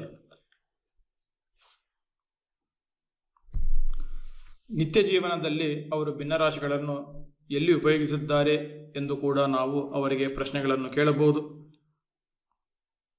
ಉದ್ದಗಳನ್ನು ಭಿನ್ನರಾಶಿಯಲ್ಲಿ ವ್ಯಕ್ತಪಡಿಸಲಿಕ್ಕೆ ಹೇಳಿ ಮತ್ತು ಆ ಉದ್ದಗಳನ್ನು ಸಂಕಲನ ಮಾಡಲು ಹೇಳುವ ಚಟುವಟಿಕೆ ಸಹ ವಿದ್ಯಾರ್ಥಿಗಳೊಂದಿಗೆ ಮಾಡಿಸಬಹುದು. ಉದಾಹರಣೆಗೆ 5ನೇ 3 ಮೀಟರ್ ಪ್ಲಸ್ 2ನೇ 5 ಮೀಟರ್ ಉದ್ದ ಪ್ಲಸ್ 3ನೇ 8 ಮೀಟರ್ ಉದ್ದಗಳನ್ನು ಕೂಡಿಸಿ ಅಂತ ಸಹ ನಾವು ಅವರಿಗೆ ಪ್ರಶ್ನೆಗಳನ್ನು ಹೇಳಬಹುದು. ಮತ್ತು ಟೇಪನ್ನು ಬಳಸಿ ಆ ಉದ್ದದ ಮೌಲ್ಯವನ್ನು ಕಂಡುಹಿಡಿಯಲಿಕ್ಕೆ ಸಹ ಅವರಿಗೆ ಹೇಳಬಹುದು. ಈ ರೀತಿ ವಿವಿಧ ಕಾನ್ಸೆಪ್ಟ್ಗಳನ್ನು ಒಟ್ಟಾಗಿ ತರಗತಿಯಲ್ಲಿ ಮಾಡುವ ಮೂಲಕ ಗಣಿತದ ಎಲ್ಲ ವಿಷಯಗಳು ಒಂದಕ್ಕೊಂದು ಸಂಬಂಧವನ್ನು ಹೊಂದಿದವೆ ಅಂತ ಸಹ ಅವರಿಗೆ ಅರ್ಥ ಮಾಡಿಸಲಿಕ್ಕೆ ಸಾಧ್ಯವಾಗುತ್ತದೆ. ಈ ರೀತಿಯಾಗಿ ಗಣಿತದ ಉದ್ಯಾನವನವನ್ನು ಮಾಡುವ ಮೂಲಕ ಅವರಿಗೆ ಭಿನ್ನರಾಶಿಗಳ ಪರಿಕಲ್ಪನೆಯನ್ನು ಕೂಡ ನೀಡಲಿಕ್ಕೆ ಸಾಧ್ಯವಾಗುತ್ತದೆ. ಕೊನೆಯದಾಗಿ ದತ್ತಾಂಶಗಳ ನಿರ್ವಹಣೆ. ನಾವು ನೆಟ್ಟಿದ ಸಸಿಗಳು ಎಷ್ಟು ದಿನಗಳಲ್ಲಿ 2 ಸೆಂಟಿಮೀಟರ್ ಉದ್ದವಾಗುತ್ತದೆ ಎಂದು ಅವರಿಗೆ ಪರೀಕ್ಷೆ ಮಾಡಲಿಕ್ಕೆ ಹೇಳಬಹುದು. ಉದಾಹರಣೆಗೆ ಮೆಂತ್ಯ ಸಸಿಗಳು 8 ದಿನಗಳಲ್ಲಿ 2 ಸೆಂಟಿಮೀಟರ್ ಎತ್ತರ ಬೆಳೆದಿರ್ತವೆ. ಅದೇ ರೀತಿಯಲ್ಲಿ ಟೊಮೆಟೊ ಸಸಿಗಳು 13 ದಿನಗಳಲ್ಲಿ ಮತ್ತು ಹೂವಿನ ಸಸಿಗಳು 10 ದಿನಗಳಲ್ಲಿ 2 ಸೆಂಟಿಮೀಟರ್ ಎತ್ತರ ಬೆಳೆದಿರುತ್ತವೆ ಎಂದು ವಿದ್ಯಾರ್ಥಿಗಳಿಗೆ ರೆಕಾರ್ಡ್ ಮಾಡಿಕೊಳ್ಳಲು ಹೇಳಬಹುದು. ಅದೇ ರೀತಿಯಲ್ಲಿ ಆ ಸಸಿಗಳು 3 ಸೆಂಟಿಮೀಟರ್ 4 ಸೆಂಟಿಮೀಟರ್ 5 ಸೆಂಟಿಮೀಟರ್ 6 ಸೆಂಟಿಮೀಟರ್ ಇತ್ಯಾದಿ ಎತ್ತರಗಳನ್ನು ಎಷ್ಟು ದಿವಸಗಳಲ್ಲಿ ಬೆಳೀತವೆ ಎಂದು ಕೂಡ ರೆಕಾರ್ಡ್ ಮಾಡಿಕೊಳ್ಳಿಕ್ಕೆ ಹೇಳಬಹುದು. ನಂತರ ಈ ದತ್ತಾಂಶಗಳನ್ನೆಲ್ಲ ಬಳಸಿ ಸ್ತಂಭನಕ್ಷೆಯಲ್ಲಿ ಪ್ರತಿನಿಧಿಸಲು ಅವರಿಗೆ ಹೇಳಬಹುದು. ಈ ರೀತಿಯಲ್ಲಿ ಮಾಡುವ ಮೂಲಕ ಅವರಿಗೆ ಸ್ತಂಭನಕ್ಷೆಗಳ ಉಪಯೋಗ ಏನು ಅಂತ ಸಹ ಅವರಿಗೆ ಗೊತ್ತಾಗಲಿಕ್ಕೆ ಸಾಧ್ಯವಾಗುತ್ತದೆ. ಹಾಗೆಯೇ ಈ ದತ್ತಾಂಶಗಳ ನಿರ್ವಹಣೆ ಅಂದರೆ ಈ ಸ್ತಂಭನಕ್ಷೆ ಮತ್ತು ದತ್ತಾಂಶಗಳ ಸೇಕರಣ ಯಾವುದೇ ಒಂದು ವಿಷಯಕ್ಕೆ ಕೂಡ ನಾವು ಉಪಯೋಗಿಸಬಹುದು. ಉದಾಹರಣೆಗೆ ಸೈನ್ಸಲ್ಲಿ ಅನೇಕ ಎಕ್ಸ್ಪೆರಿಮೆಂಟ್ಗಳು ಮಾಡುವುದರಲ್ಲಿ ಕೂಡ ಬಂದು ನಾವು ದತ್ತಾಂಶಗಳನ್ನು ಸೇಕರಣೆ ಮಾಡಿ ಆ ದತ್ತಾಂಶಗಳನ್ನು ಸ್ತಂಭನಕ್ಷೆ ರೂಪದಲ್ಲಿ ಪ್ರತಿನಿಧಿಸಬಹುದು. ಈ ರೀತಿ ನಾವು ನಮ್ಮ ಗಣಿತ ಉದ್ಯಾನದಲ್ಲಿ ಬೆಳೆದ ಸಸಿಗಳ ದತ್ತಾಂಶಗಳನ್ನು ಸೇಕರಣೆ ಮಾಡಿದ ನಂತರ ಅವುಗಳನ್ನು ಸ್ತಂಭನಕ್ಷೆ ರೂಪದಲ್ಲಿ ತೋರಿಸಬಹುದು. ಇಲ್ಲಿ ಉದಾಹರಣೆಗೆ ಮೆಂತ್ಯ ಸಸಿ ಒಂದು ನಿರ್ದಿಷ್ಟ ಎತ್ತರವನ್ನು ಎಷ್ಟು ದಿವಸಗಳಲ್ಲಿ ಬೆಳೆದಿದೆ ಎಂದು ನಾವು ಇಲ್ಲಿ ತೋರಿಸಬಹುದು ಚಿತ್ರದಲ್ಲಿ ನೋಡಿದಾಗ. ಅದೇ ರೀತಿ ಸಂಗ್ರಹಿತ ದತ್ತಾಂಶಗಳಿಂದ ಇನ್ನೊಂದು ರೀತಿಯ ನಕ್ಷೆಯನ್ನು ಕೂಡ ರಚಿಸಬಹುದು. ಇಲ್ಲಿ ಪ್ರತಿ ಸಸಿಯು 2 ಸೆಂಟಿಮೀಟರ್ ಎತ್ತರ ಬೆಳೆಯಲು ತೆಗೆದುಕೊಂಡ ದಿನಗಳನ್ನು ಈ 2ನೇ ನಕ್ಷೆ ತೋರಿಸುತ್ತಾ ಇದೆ. ಈ ರೀತಿಯಲ್ಲಿ ಸಂಗ್ರಹಿತ ಒಂದೇ ದತ್ತಾಂಶಗಳಿಗೆ ಅನೇಕ ವಿಧದ ನಕ್ಷೆಗಳನ್ನು ರಚಿಸಲಿಕ್ಕೆ ಸಾಧ್ಯವಾಗುತ್ತದೆ. ಪ್ರತಿ ನಕ್ಷೆಯೂ ಕೂಡ ಒಂದು ಮಾಹಿತಿಯನ್ನು ನೀಡುತ್ತದೆ. ಆ ನಕ್ಷೆಯನ್ನು ಓದುವುದು ಕೂಡ ಬಹಳಷ್ಟು ಮುಖ್ಯವಾಗಿ ಇರುತ್ತದೆ. ಉದಾಹರಣೆಗೆ ದೈನಂದಿನ ಜೀವನದಲ್ಲಿ ನಾವು ನ್ಯೂಸ್ ಪೇಪರ್ಗಳಲ್ಲಿ ಅನೇಕ ನಕ್ಷೆಗಳನ್ನು ನೋಡಬಹುದು. ಇಲ್ಲಿ ಚಿತ್ರದಲ್ಲಿ ನೋಡುವ ಹಾಗೆ ಒಂದು ಸ್ತಂಭ ನಕ್ಷೆ ನೀವು ನೋಡಬಹುದು. ವಿದ್ಯಾರ್ಥಿಗಳೊಂದಿಗೆ ನೀವು ನ್ಯೂಸ್ ಪೇಪರ್ಗಳಲ್ಲಿರುವ ಅನೇಕ ನಕ್ಷೆಗಳನ್ನು ತೋರಿಸಿ ಅದನ್ನು ವಿವರಿಸಲಿಕ್ಕೆ ಹೇಳಬಹುದು. ಉದಾಹರಣೆಗೆ ಇಲ್ಲಿ ನೀವು ನೋಡುವ ಹಾಗೆ ಇಲ್ಲಿ ಒಂದು ಸ್ತಂಭ ನಕ್ಷೆ ಇದೆ. ಅದರ ಎತ್ತರ ಬಲಕ್ಕೆ ಬರುವ ಹಾಗೆ ಕಮ್ಮಿ ಆಗ್ತಾ ಇದೆ. ಅದರ ಒಳಗೆ ನೋಡಿದರೆ ವಿವಿಧ ದೇಶಗಳ ಹೆಸರುಗಳು ಇದ್ದಾವೆ. ಇದರಿಂದ ಏನು ಅರ್ಥ ಆಗ್ತಾ ಇದೆ ಅಂತ ನಾವು ವಿದ್ಯಾರ್ಥಿಗಳನ್ನು ಕೇಳಿದರೆ ಸಾಮಾನ್ಯವಾಗಿ ಎತ್ತರ ಕಮ್ಮಿ ಆಗ್ತಾ ಇದ್ದರೆ ಅದರ ಮೌಲ್ಯ ಕಮ್ಮಿ ಆಗ್ತಾ ಇದೆ ಅಂತ ಅವರು ಹೇಳುತ್ತಾರೆ. ಹಾಗಾಗಿ ರಷ್ಯಾ ಬಂದು ಬೆಸ್ಟ್ ಆಗಿದೆ ಅಂತ ಹೇಳಲು ಸಾಧ್ಯವಿದೆ. ಆದರೆ ನಾವು ದತ್ತಾಂಶಗಳು ಏನನ್ನು ತೋರಿಸುತ್ತಾ ಉಂಟು ಅಂತ ಅರ್ಥ ಮಾಡಿಕೊಳ್ಳುವುದು ತುಂಬ ಮುಖ್ಯವಾಗಿದೆ. ಈ ನಕ್ಷೆ ಇನ್ಫ್ಲೇಷನ್ ಬಗ್ಗೆ ಮಾಹಿತಿಯನ್ನು ನೀಡುತ್ತಾ ಇದೆ. ಇನ್ಫ್ಲೇಷನ್ ಅಂದರೆ ದೈನಂದಿನ ಜೀವನದಲ್ಲಿ ನಾವು ಉಪಯೋಗಿಸುವ ಸಾಮಗ್ರಿಗಳ ಬೆಲೆಯಲ್ಲಿ ಆಗುವ ಅಂತರವನ್ನು ಹೇಳುವಂಥದ್ದು. ಇನ್ಫ್ಲೇಷನ್ ಹೆಚ್ಚಾದರೆ ವಸ್ತುಗಳ ಬೆಲೆ ಕೂಡ ಜಾಸ್ತಿ ಆಗ್ತಾ ಇರುತ್ತದೆ. ಹಾಗಾಗಿ ಈ ನಕ್ಷೆಯಲ್ಲಿ ಎತ್ತರ ಕಮ್ಮಿ ಇದ್ದರೆ ಅದು ಒಳ್ಳೆಯದು ಅಂತ ಅರ್ಥ ಮಾಡಿಕೊಳ್ಳುವುದು ಮುಖ್ಯ. ಈ ನಕ್ಷೆಯಲ್ಲಿ ಭಾರತದ ಇನ್ಫ್ಲೇಷನನ್ನು ಸೂಚಿಸುವ ಕಂಬದ ಎತ್ತರ 7 ಆಗಿದೆ. ಅದು ಇತರ ದೇಶಗಳಿಗೆ ಹೋಲಿಸಿದರೆ ತುಂಬ ಕಡಿಮೆಯಾಗಿದೆ. ಹಾಗಾಗಿ ಇಲ್ಲಿ ಕಂಬಗಳ ಎತ್ತರ ಕಮ್ಮಿಯಾಗಿದ್ದರೆ ಅದು ಒಳ್ಳೆಯದು ಅಂತ ನಾವು ಅರ್ಥ ಮಾಡಿಕೊಳ್ಳುವುದು ತುಂಬ ಮುಖ್ಯವಾಗಿದೆ. ಅದೇ ರೀತಿಯಲ್ಲಿ ನಾವು ಅನೇಕ ಸಂದರ್ಭಗಳಲ್ಲಿ ನಾವು ಕಂಬ ನಕ್ಷೆಗಳನ್ನು ನೋಡ್ತಾ ಇರ್ತೇವೆ. ಮುಖ್ಯವಾಗಿ ಕ್ರಿಕೆಟ್ ಆಟದಲ್ಲಿ ನಾವು ಕಂಬ ನಕ್ಷೆಯನ್ನು ನೋಡ್ತಾ ಇರ್ತೇವೆ. ಇಲ್ಲಿ ಚಿತ್ರದಲ್ಲಿ ಕಾಣುವ ಹಾಗೆ ಭಾರತದ ಸ್ಕೋರ್ 271 6 ವಿಕೆಟ್ಗಳಿಗೆ ಅಂತ ಕಾಣುತ್ತಾ ಉಂಟು.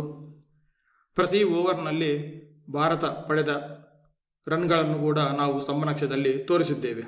ಇಂತಹ ಒಂದು ನಕ್ಷೆಯನ್ನು ತೋರಿಸಿ ವಿದ್ಯಾರ್ಥಿಗಳಿಗೆ ಅದರ ಬಗ್ಗೆ ವ್ಯಾಖ್ಯಾನವನ್ನು ನೀಡಲು ಹೇಳಬಹುದು, ಅಥವಾ ಒಂದು ಚಿಕ್ಕ ಕಾಮೆಂಟ್ರಿಯನ್ನು ಸಹ ನೀಡಲು ಹೇಳಬಹುದು, ಅಥವಾ ಇಂಗ್ಲೀಷ್ ಒಟ್ಟಿಗೆ ಮ್ಯಾಥ್ಸನ್ನು ಲಿಂಕ್ ಮಾಡಿ ಇಂಗ್ಲೀಷಲ್ಲಿ ಒಂದು ಚಿಕ್ಕ ಕಾಮೆಂಟ್ರಿಯನ್ನು ಸಹ ನೀಡಲಿಕ್ಕೆ ಹೇಳಿದರೆ ಅವರಿಗೆ ಇಂಗ್ಲೀಷ್ ಕೂಡ ಒಳ್ಳೆಯ ಅಭ್ಯಾಸವಾಗಿ ಆಗುತ್ತದೆ. ಮತ್ತು ನಾವು ಅನೇಕ ಪ್ರಶ್ನೆಗಳನ್ನು ಕೇಳಬಹುದು. ಯಾವ ಓವರ್ನಲ್ಲಿ ಗರಿಷ್ಠ ರನ್ಗಳನ್ನು ಪಡೆದಿದ್ದಾರೆ, ಯಾವ ಓವರ್ನಲ್ಲಿ ಕನಿಷ್ಠ ರನ್ಗಳನ್ನು ಪಡೆದಿದ್ದಾರೆ. ಇಲ್ಲಿ ನೀವು ನೋಡುವ ಹಾಗೆ ಒಂದು ಓವರ್ನಲ್ಲಿ 36 ರನ್ಗಳನ್ನು ಪಡೆದಿದ್ದಾರೆ, ಒಂದು ಓವರ್ನಲ್ಲಿ 37 ರನ್ಗಳನ್ನು ಪಡೆದಿದ್ದಾರೆ. ಅದು ಸಾಧ್ಯವಾದರೆ ಅದು ಹೇಗೆ ಎಂಬ ಪ್ರಶ್ನೆಗಳನ್ನೆಲ್ಲ ಕೇಳಿದರೆ ಆ ದತ್ತಾಂಶಗಳ ಬಗ್ಗೆ ಅವರು ಇನ್ನಷ್ಟು ಆಲೋಚನೆ ಮಾಡಿ ಅದಕ್ಕೆ ಕಾರಣಗಳನ್ನು ಸಹ ಹುಡುಕಲಿಕ್ಕೆ ಸಾಧ್ಯವಾಗುತ್ತದೆ. ಈ ರೀತಿ ವಿವಿಧ ರೀತಿಯ ನಕ್ಷೆಗಳನ್ನು ನೋಡುವಾಗ ಅದರ ಬಗ್ಗೆ ಹೆಚ್ಚುವರಿ ಆಲೋಚನೆ ಮಾಡುವಂಥ ಕೆಲವು ಪ್ರಶ್ನೆಗಳನ್ನು ಕೇಳಿದರೆ ಅವರು ಆ ನಕ್ಷೆಗಳ ಬಗ್ಗೆ ಇನ್ನಷ್ಟು ಆಲೋಚನೆ ಮಾಡಿ ಆ ದತ್ತಾಂಶಗಳಿಗೆ ಕಾರಣವನ್ನು ಹುಡುಕಲಿಕ್ಕೆ ಪ್ರಾರಂಭಿಸುತ್ತಾರೆ. ನೀವು ನ್ಯೂಸ್ ಪೇಪರ್ಗಳಲ್ಲಿ ಸಿಗುವ ಅನೇಕ ನಕ್ಷೆಗಳನ್ನು ಕತ್ತರಿಸಿ ತರಗತಿಯಲ್ಲಿ ತಗೊಂಡು ಬಂದು ವಿದ್ಯಾರ್ಥಿಗಳೊಂದಿಗೆ ಚರ್ಚೆ ನೀಡುವ ಮೂಲಕ ಅವರಿಗೆ ದತ್ತಾಂಶಗಳ ಮೇಲೆ ಇನ್ನಷ್ಟು ಕುತೂಹಲ ಆಗುವಂತೆ ಮಾಡಲು ಸಾಧ್ಯವಾಗುತ್ತದೆ. ಈಗ ಕೇಂದ್ರೀಯ ಪ್ರವೃತ್ತಿಗಳ ಬಗ್ಗೆ ಚರ್ಚೆ ಮಾಡೋಣ. ಉದಾಹರಣೆಗೆ ತರಗತಿಯಲ್ಲಿರುವ ವಿದ್ಯಾರ್ಥಿಗಳ ಎತ್ತರ ಚಿತ್ರದಲ್ಲಿ ತೋರಿಸುವಂತೆ ಇದೆ.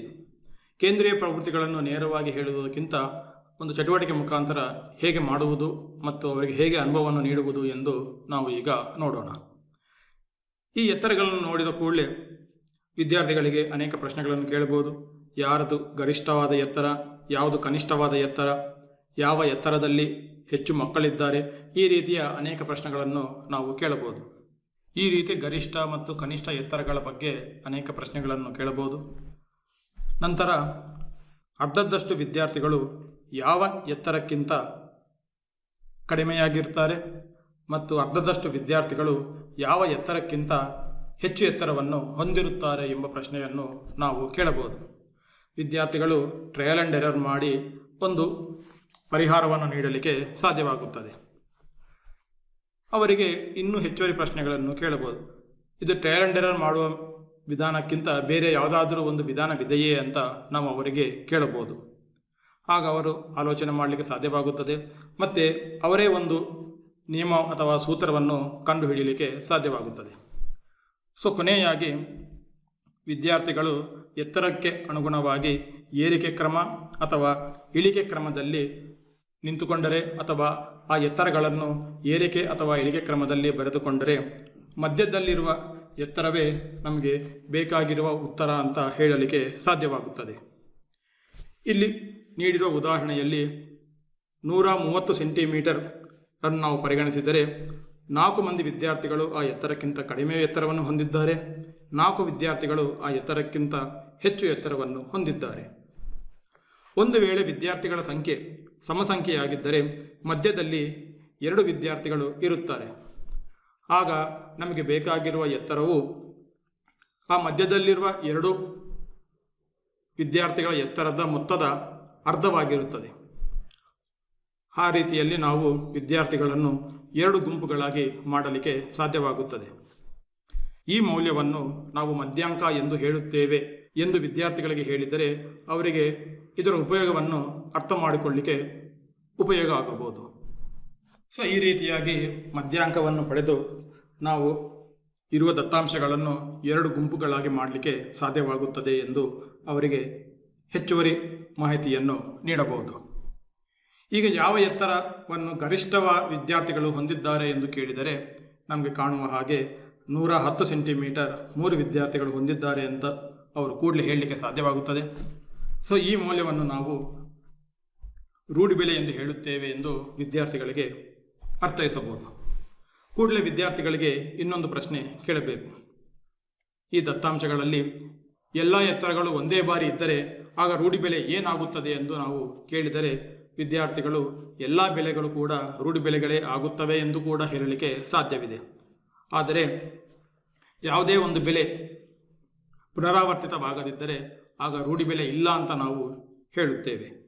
ಈ ರೀತಿಯ ಕೌಂಟರ್ ಕ್ವಶನ್ಸ್ ಕೂಡ ನಾವು ತರಗತಿಯಲ್ಲಿ ಕೇಳಿ ವಿದ್ಯಾರ್ಥಿಗಳಿಗೆ ಇರುವ ಗೊಂದಲವನ್ನು ನಾವು ಸ್ಪಷ್ಟ ಮಾಡಲಿಕ್ಕೆ ಸಾಧ್ಯವಾಗುತ್ತದೆ. ಸರಾಸರಿ ಬಗ್ಗೆ ಎಲ್ಲರಿಗೂ ಸಾಮಾನ್ಯವಾಗಿ ಗೊತ್ತಿರುತ್ತದೆ. ಎಲ್ಲ ಎತ್ತರಗಳ ಮೊತ್ತವನ್ನು ಕಂಡುಹಿಡಿದು ವಿದ್ಯಾರ್ಥಿಗಳ ಸಂಖ್ಯೆಯಿಂದ ನಾವು ಭಾಗಿಸಿದರೆ ನಮಗೆ 128 ಸೆಂಟಿಮೀಟರ್ ನಮಗೆ ಸಿಗುತ್ತದೆ. ವಿದ್ಯಾರ್ಥಿಗಳ ಎತ್ತರ ಮತ್ತು 128 ಸೆಂಟಿಮೀಟರನ್ನು ನಾವು ವ್ಯತ್ಯಾಸ ಮಾಡಿ ಆ ವ್ಯತ್ಯಾಸಗಳನ್ನೆಲ್ಲ ಕೂಡಿದರೆ ಏನು ಉತ್ತರ ಸಿಗುತ್ತದೆ ಎಂದು ವಿದ್ಯಾರ್ಥಿಗಳನ್ನು ಕೇಳಬಹುದು. ಅವರು ಪ್ರಯತ್ನಿಸಿ ನೋಡುತ್ತಾರೆ. ಕೊನೆಯಾಗಿ ದೊರಕುವ ಉತ್ತರ 0 ಆಗಿರುತ್ತದೆ. ಈ 128 ಸೆಂಟಿಮೀಟರನ್ನು ನಾವು ಸರಾಸರಿ ಎಂದು ಹೇಳುತ್ತೇವೆ ಎಂದು ಅವರಿಗೆ ಅರ್ಥ ಮಾಡಿಸಬಹುದು. ಈ ಸರಾಸರಿ ಮೌಲ್ಯಕ್ಕಿಂತ ಕೆಲವು ಎತ್ತರಗಳು ಜಾಸ್ತಿ ಇರುತ್ತವೆ, ಕೆಲವು ಎತ್ತರಗಳು ಕಮ್ಮಿ ಇರುತ್ತವೆ. ಆ ವ್ಯತ್ಯಾಸಗಳು ಹೆಚ್ಚಾಗಿ ಇರುವ ಎತ್ತರಗಳ ವ್ಯತ್ಯಾಸ ಮತ್ತು ಕಡಿಮೆಯಾಗಿ ಇರುವ ವ್ಯತ್ಯಾಸಗಳನ್ನು ಎರಡನ್ನೂ ಕೂಡಿದರೆ ಅವು ಎರಡೂ ಕೂಡ ಸಮಾನವಾಗಿರುತ್ತವೆ. ಆ ಎರಡೂ ವ್ಯತ್ಯಾಸಗಳನ್ನು ನಾವು ಚಿಹ್ನೆಗಳೊಂದಿಗೆ ಕೂಡಿಸಿದರೆ ನಮಗೆ ಮೊತ್ತ ಸರಿಸುಮಾರಾಗಿ 0 ಆಗಿರುತ್ತದೆ. ಅಂದರೆ ಈ ಸರಾಸರಿ ಮೌಲ್ಯ ಎಲ್ಲ ಮೌಲ್ಯಗಳಿಗೂ ಸಮಾನ. ಇಲ್ಲಿ ಸರಾಸರಿ 128 ಸೆಂಟಿಮೀಟರ್ ಆಗಿದೆ. ಎಲ್ಲ ಎತ್ತರಗಳನ್ನು ಪರಿಗಣಿಸಿ ನೋಡಿದರೆ ಈ ಸರಾಸರಿ ಮೌಲ್ಯವು ಅವುಗಳಿಗೆ ಹತ್ತಿರದಲ್ಲಿ ಇರುತ್ತವೆ ಅಂತ ನಾವು ಹೇಳಬಹುದು. ಹಾಗಾದರೆ ಮಧ್ಯಾಂಕವನ್ನು ಕಂಡುಹಿಡಿಯಲು ನಾವು ದತ್ತಾಂಶಗಳನ್ನು ಏರಿಕೆ ಅಥವಾ ಇಳಿಕೆ ಕ್ರಮದಲ್ಲಿ ಬರೆದು ಕಂಡುಹಿಡಿಯಬಹುದು. ಗರಿಷ್ಠ ಸಂಖ್ಯೆಯಲ್ಲಿ ಇರುವ ಮೌಲ್ಯವನ್ನು ರೂಢಿಬೆಲೆ ಎಂದು ಪರಿಗಣಿಸುತ್ತೇವೆ.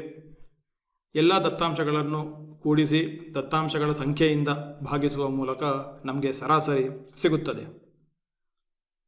ಗರಿಷ್ಠ ಅಥವಾ ಕನಿಷ್ಠ ಮೌಲ್ಯಗಳನ್ನು ಬದಲಾಯಿಸಿದರೆ ಮಧ್ಯಾಂಕ ಬದಲಾಗುವುದಿಲ್ಲ.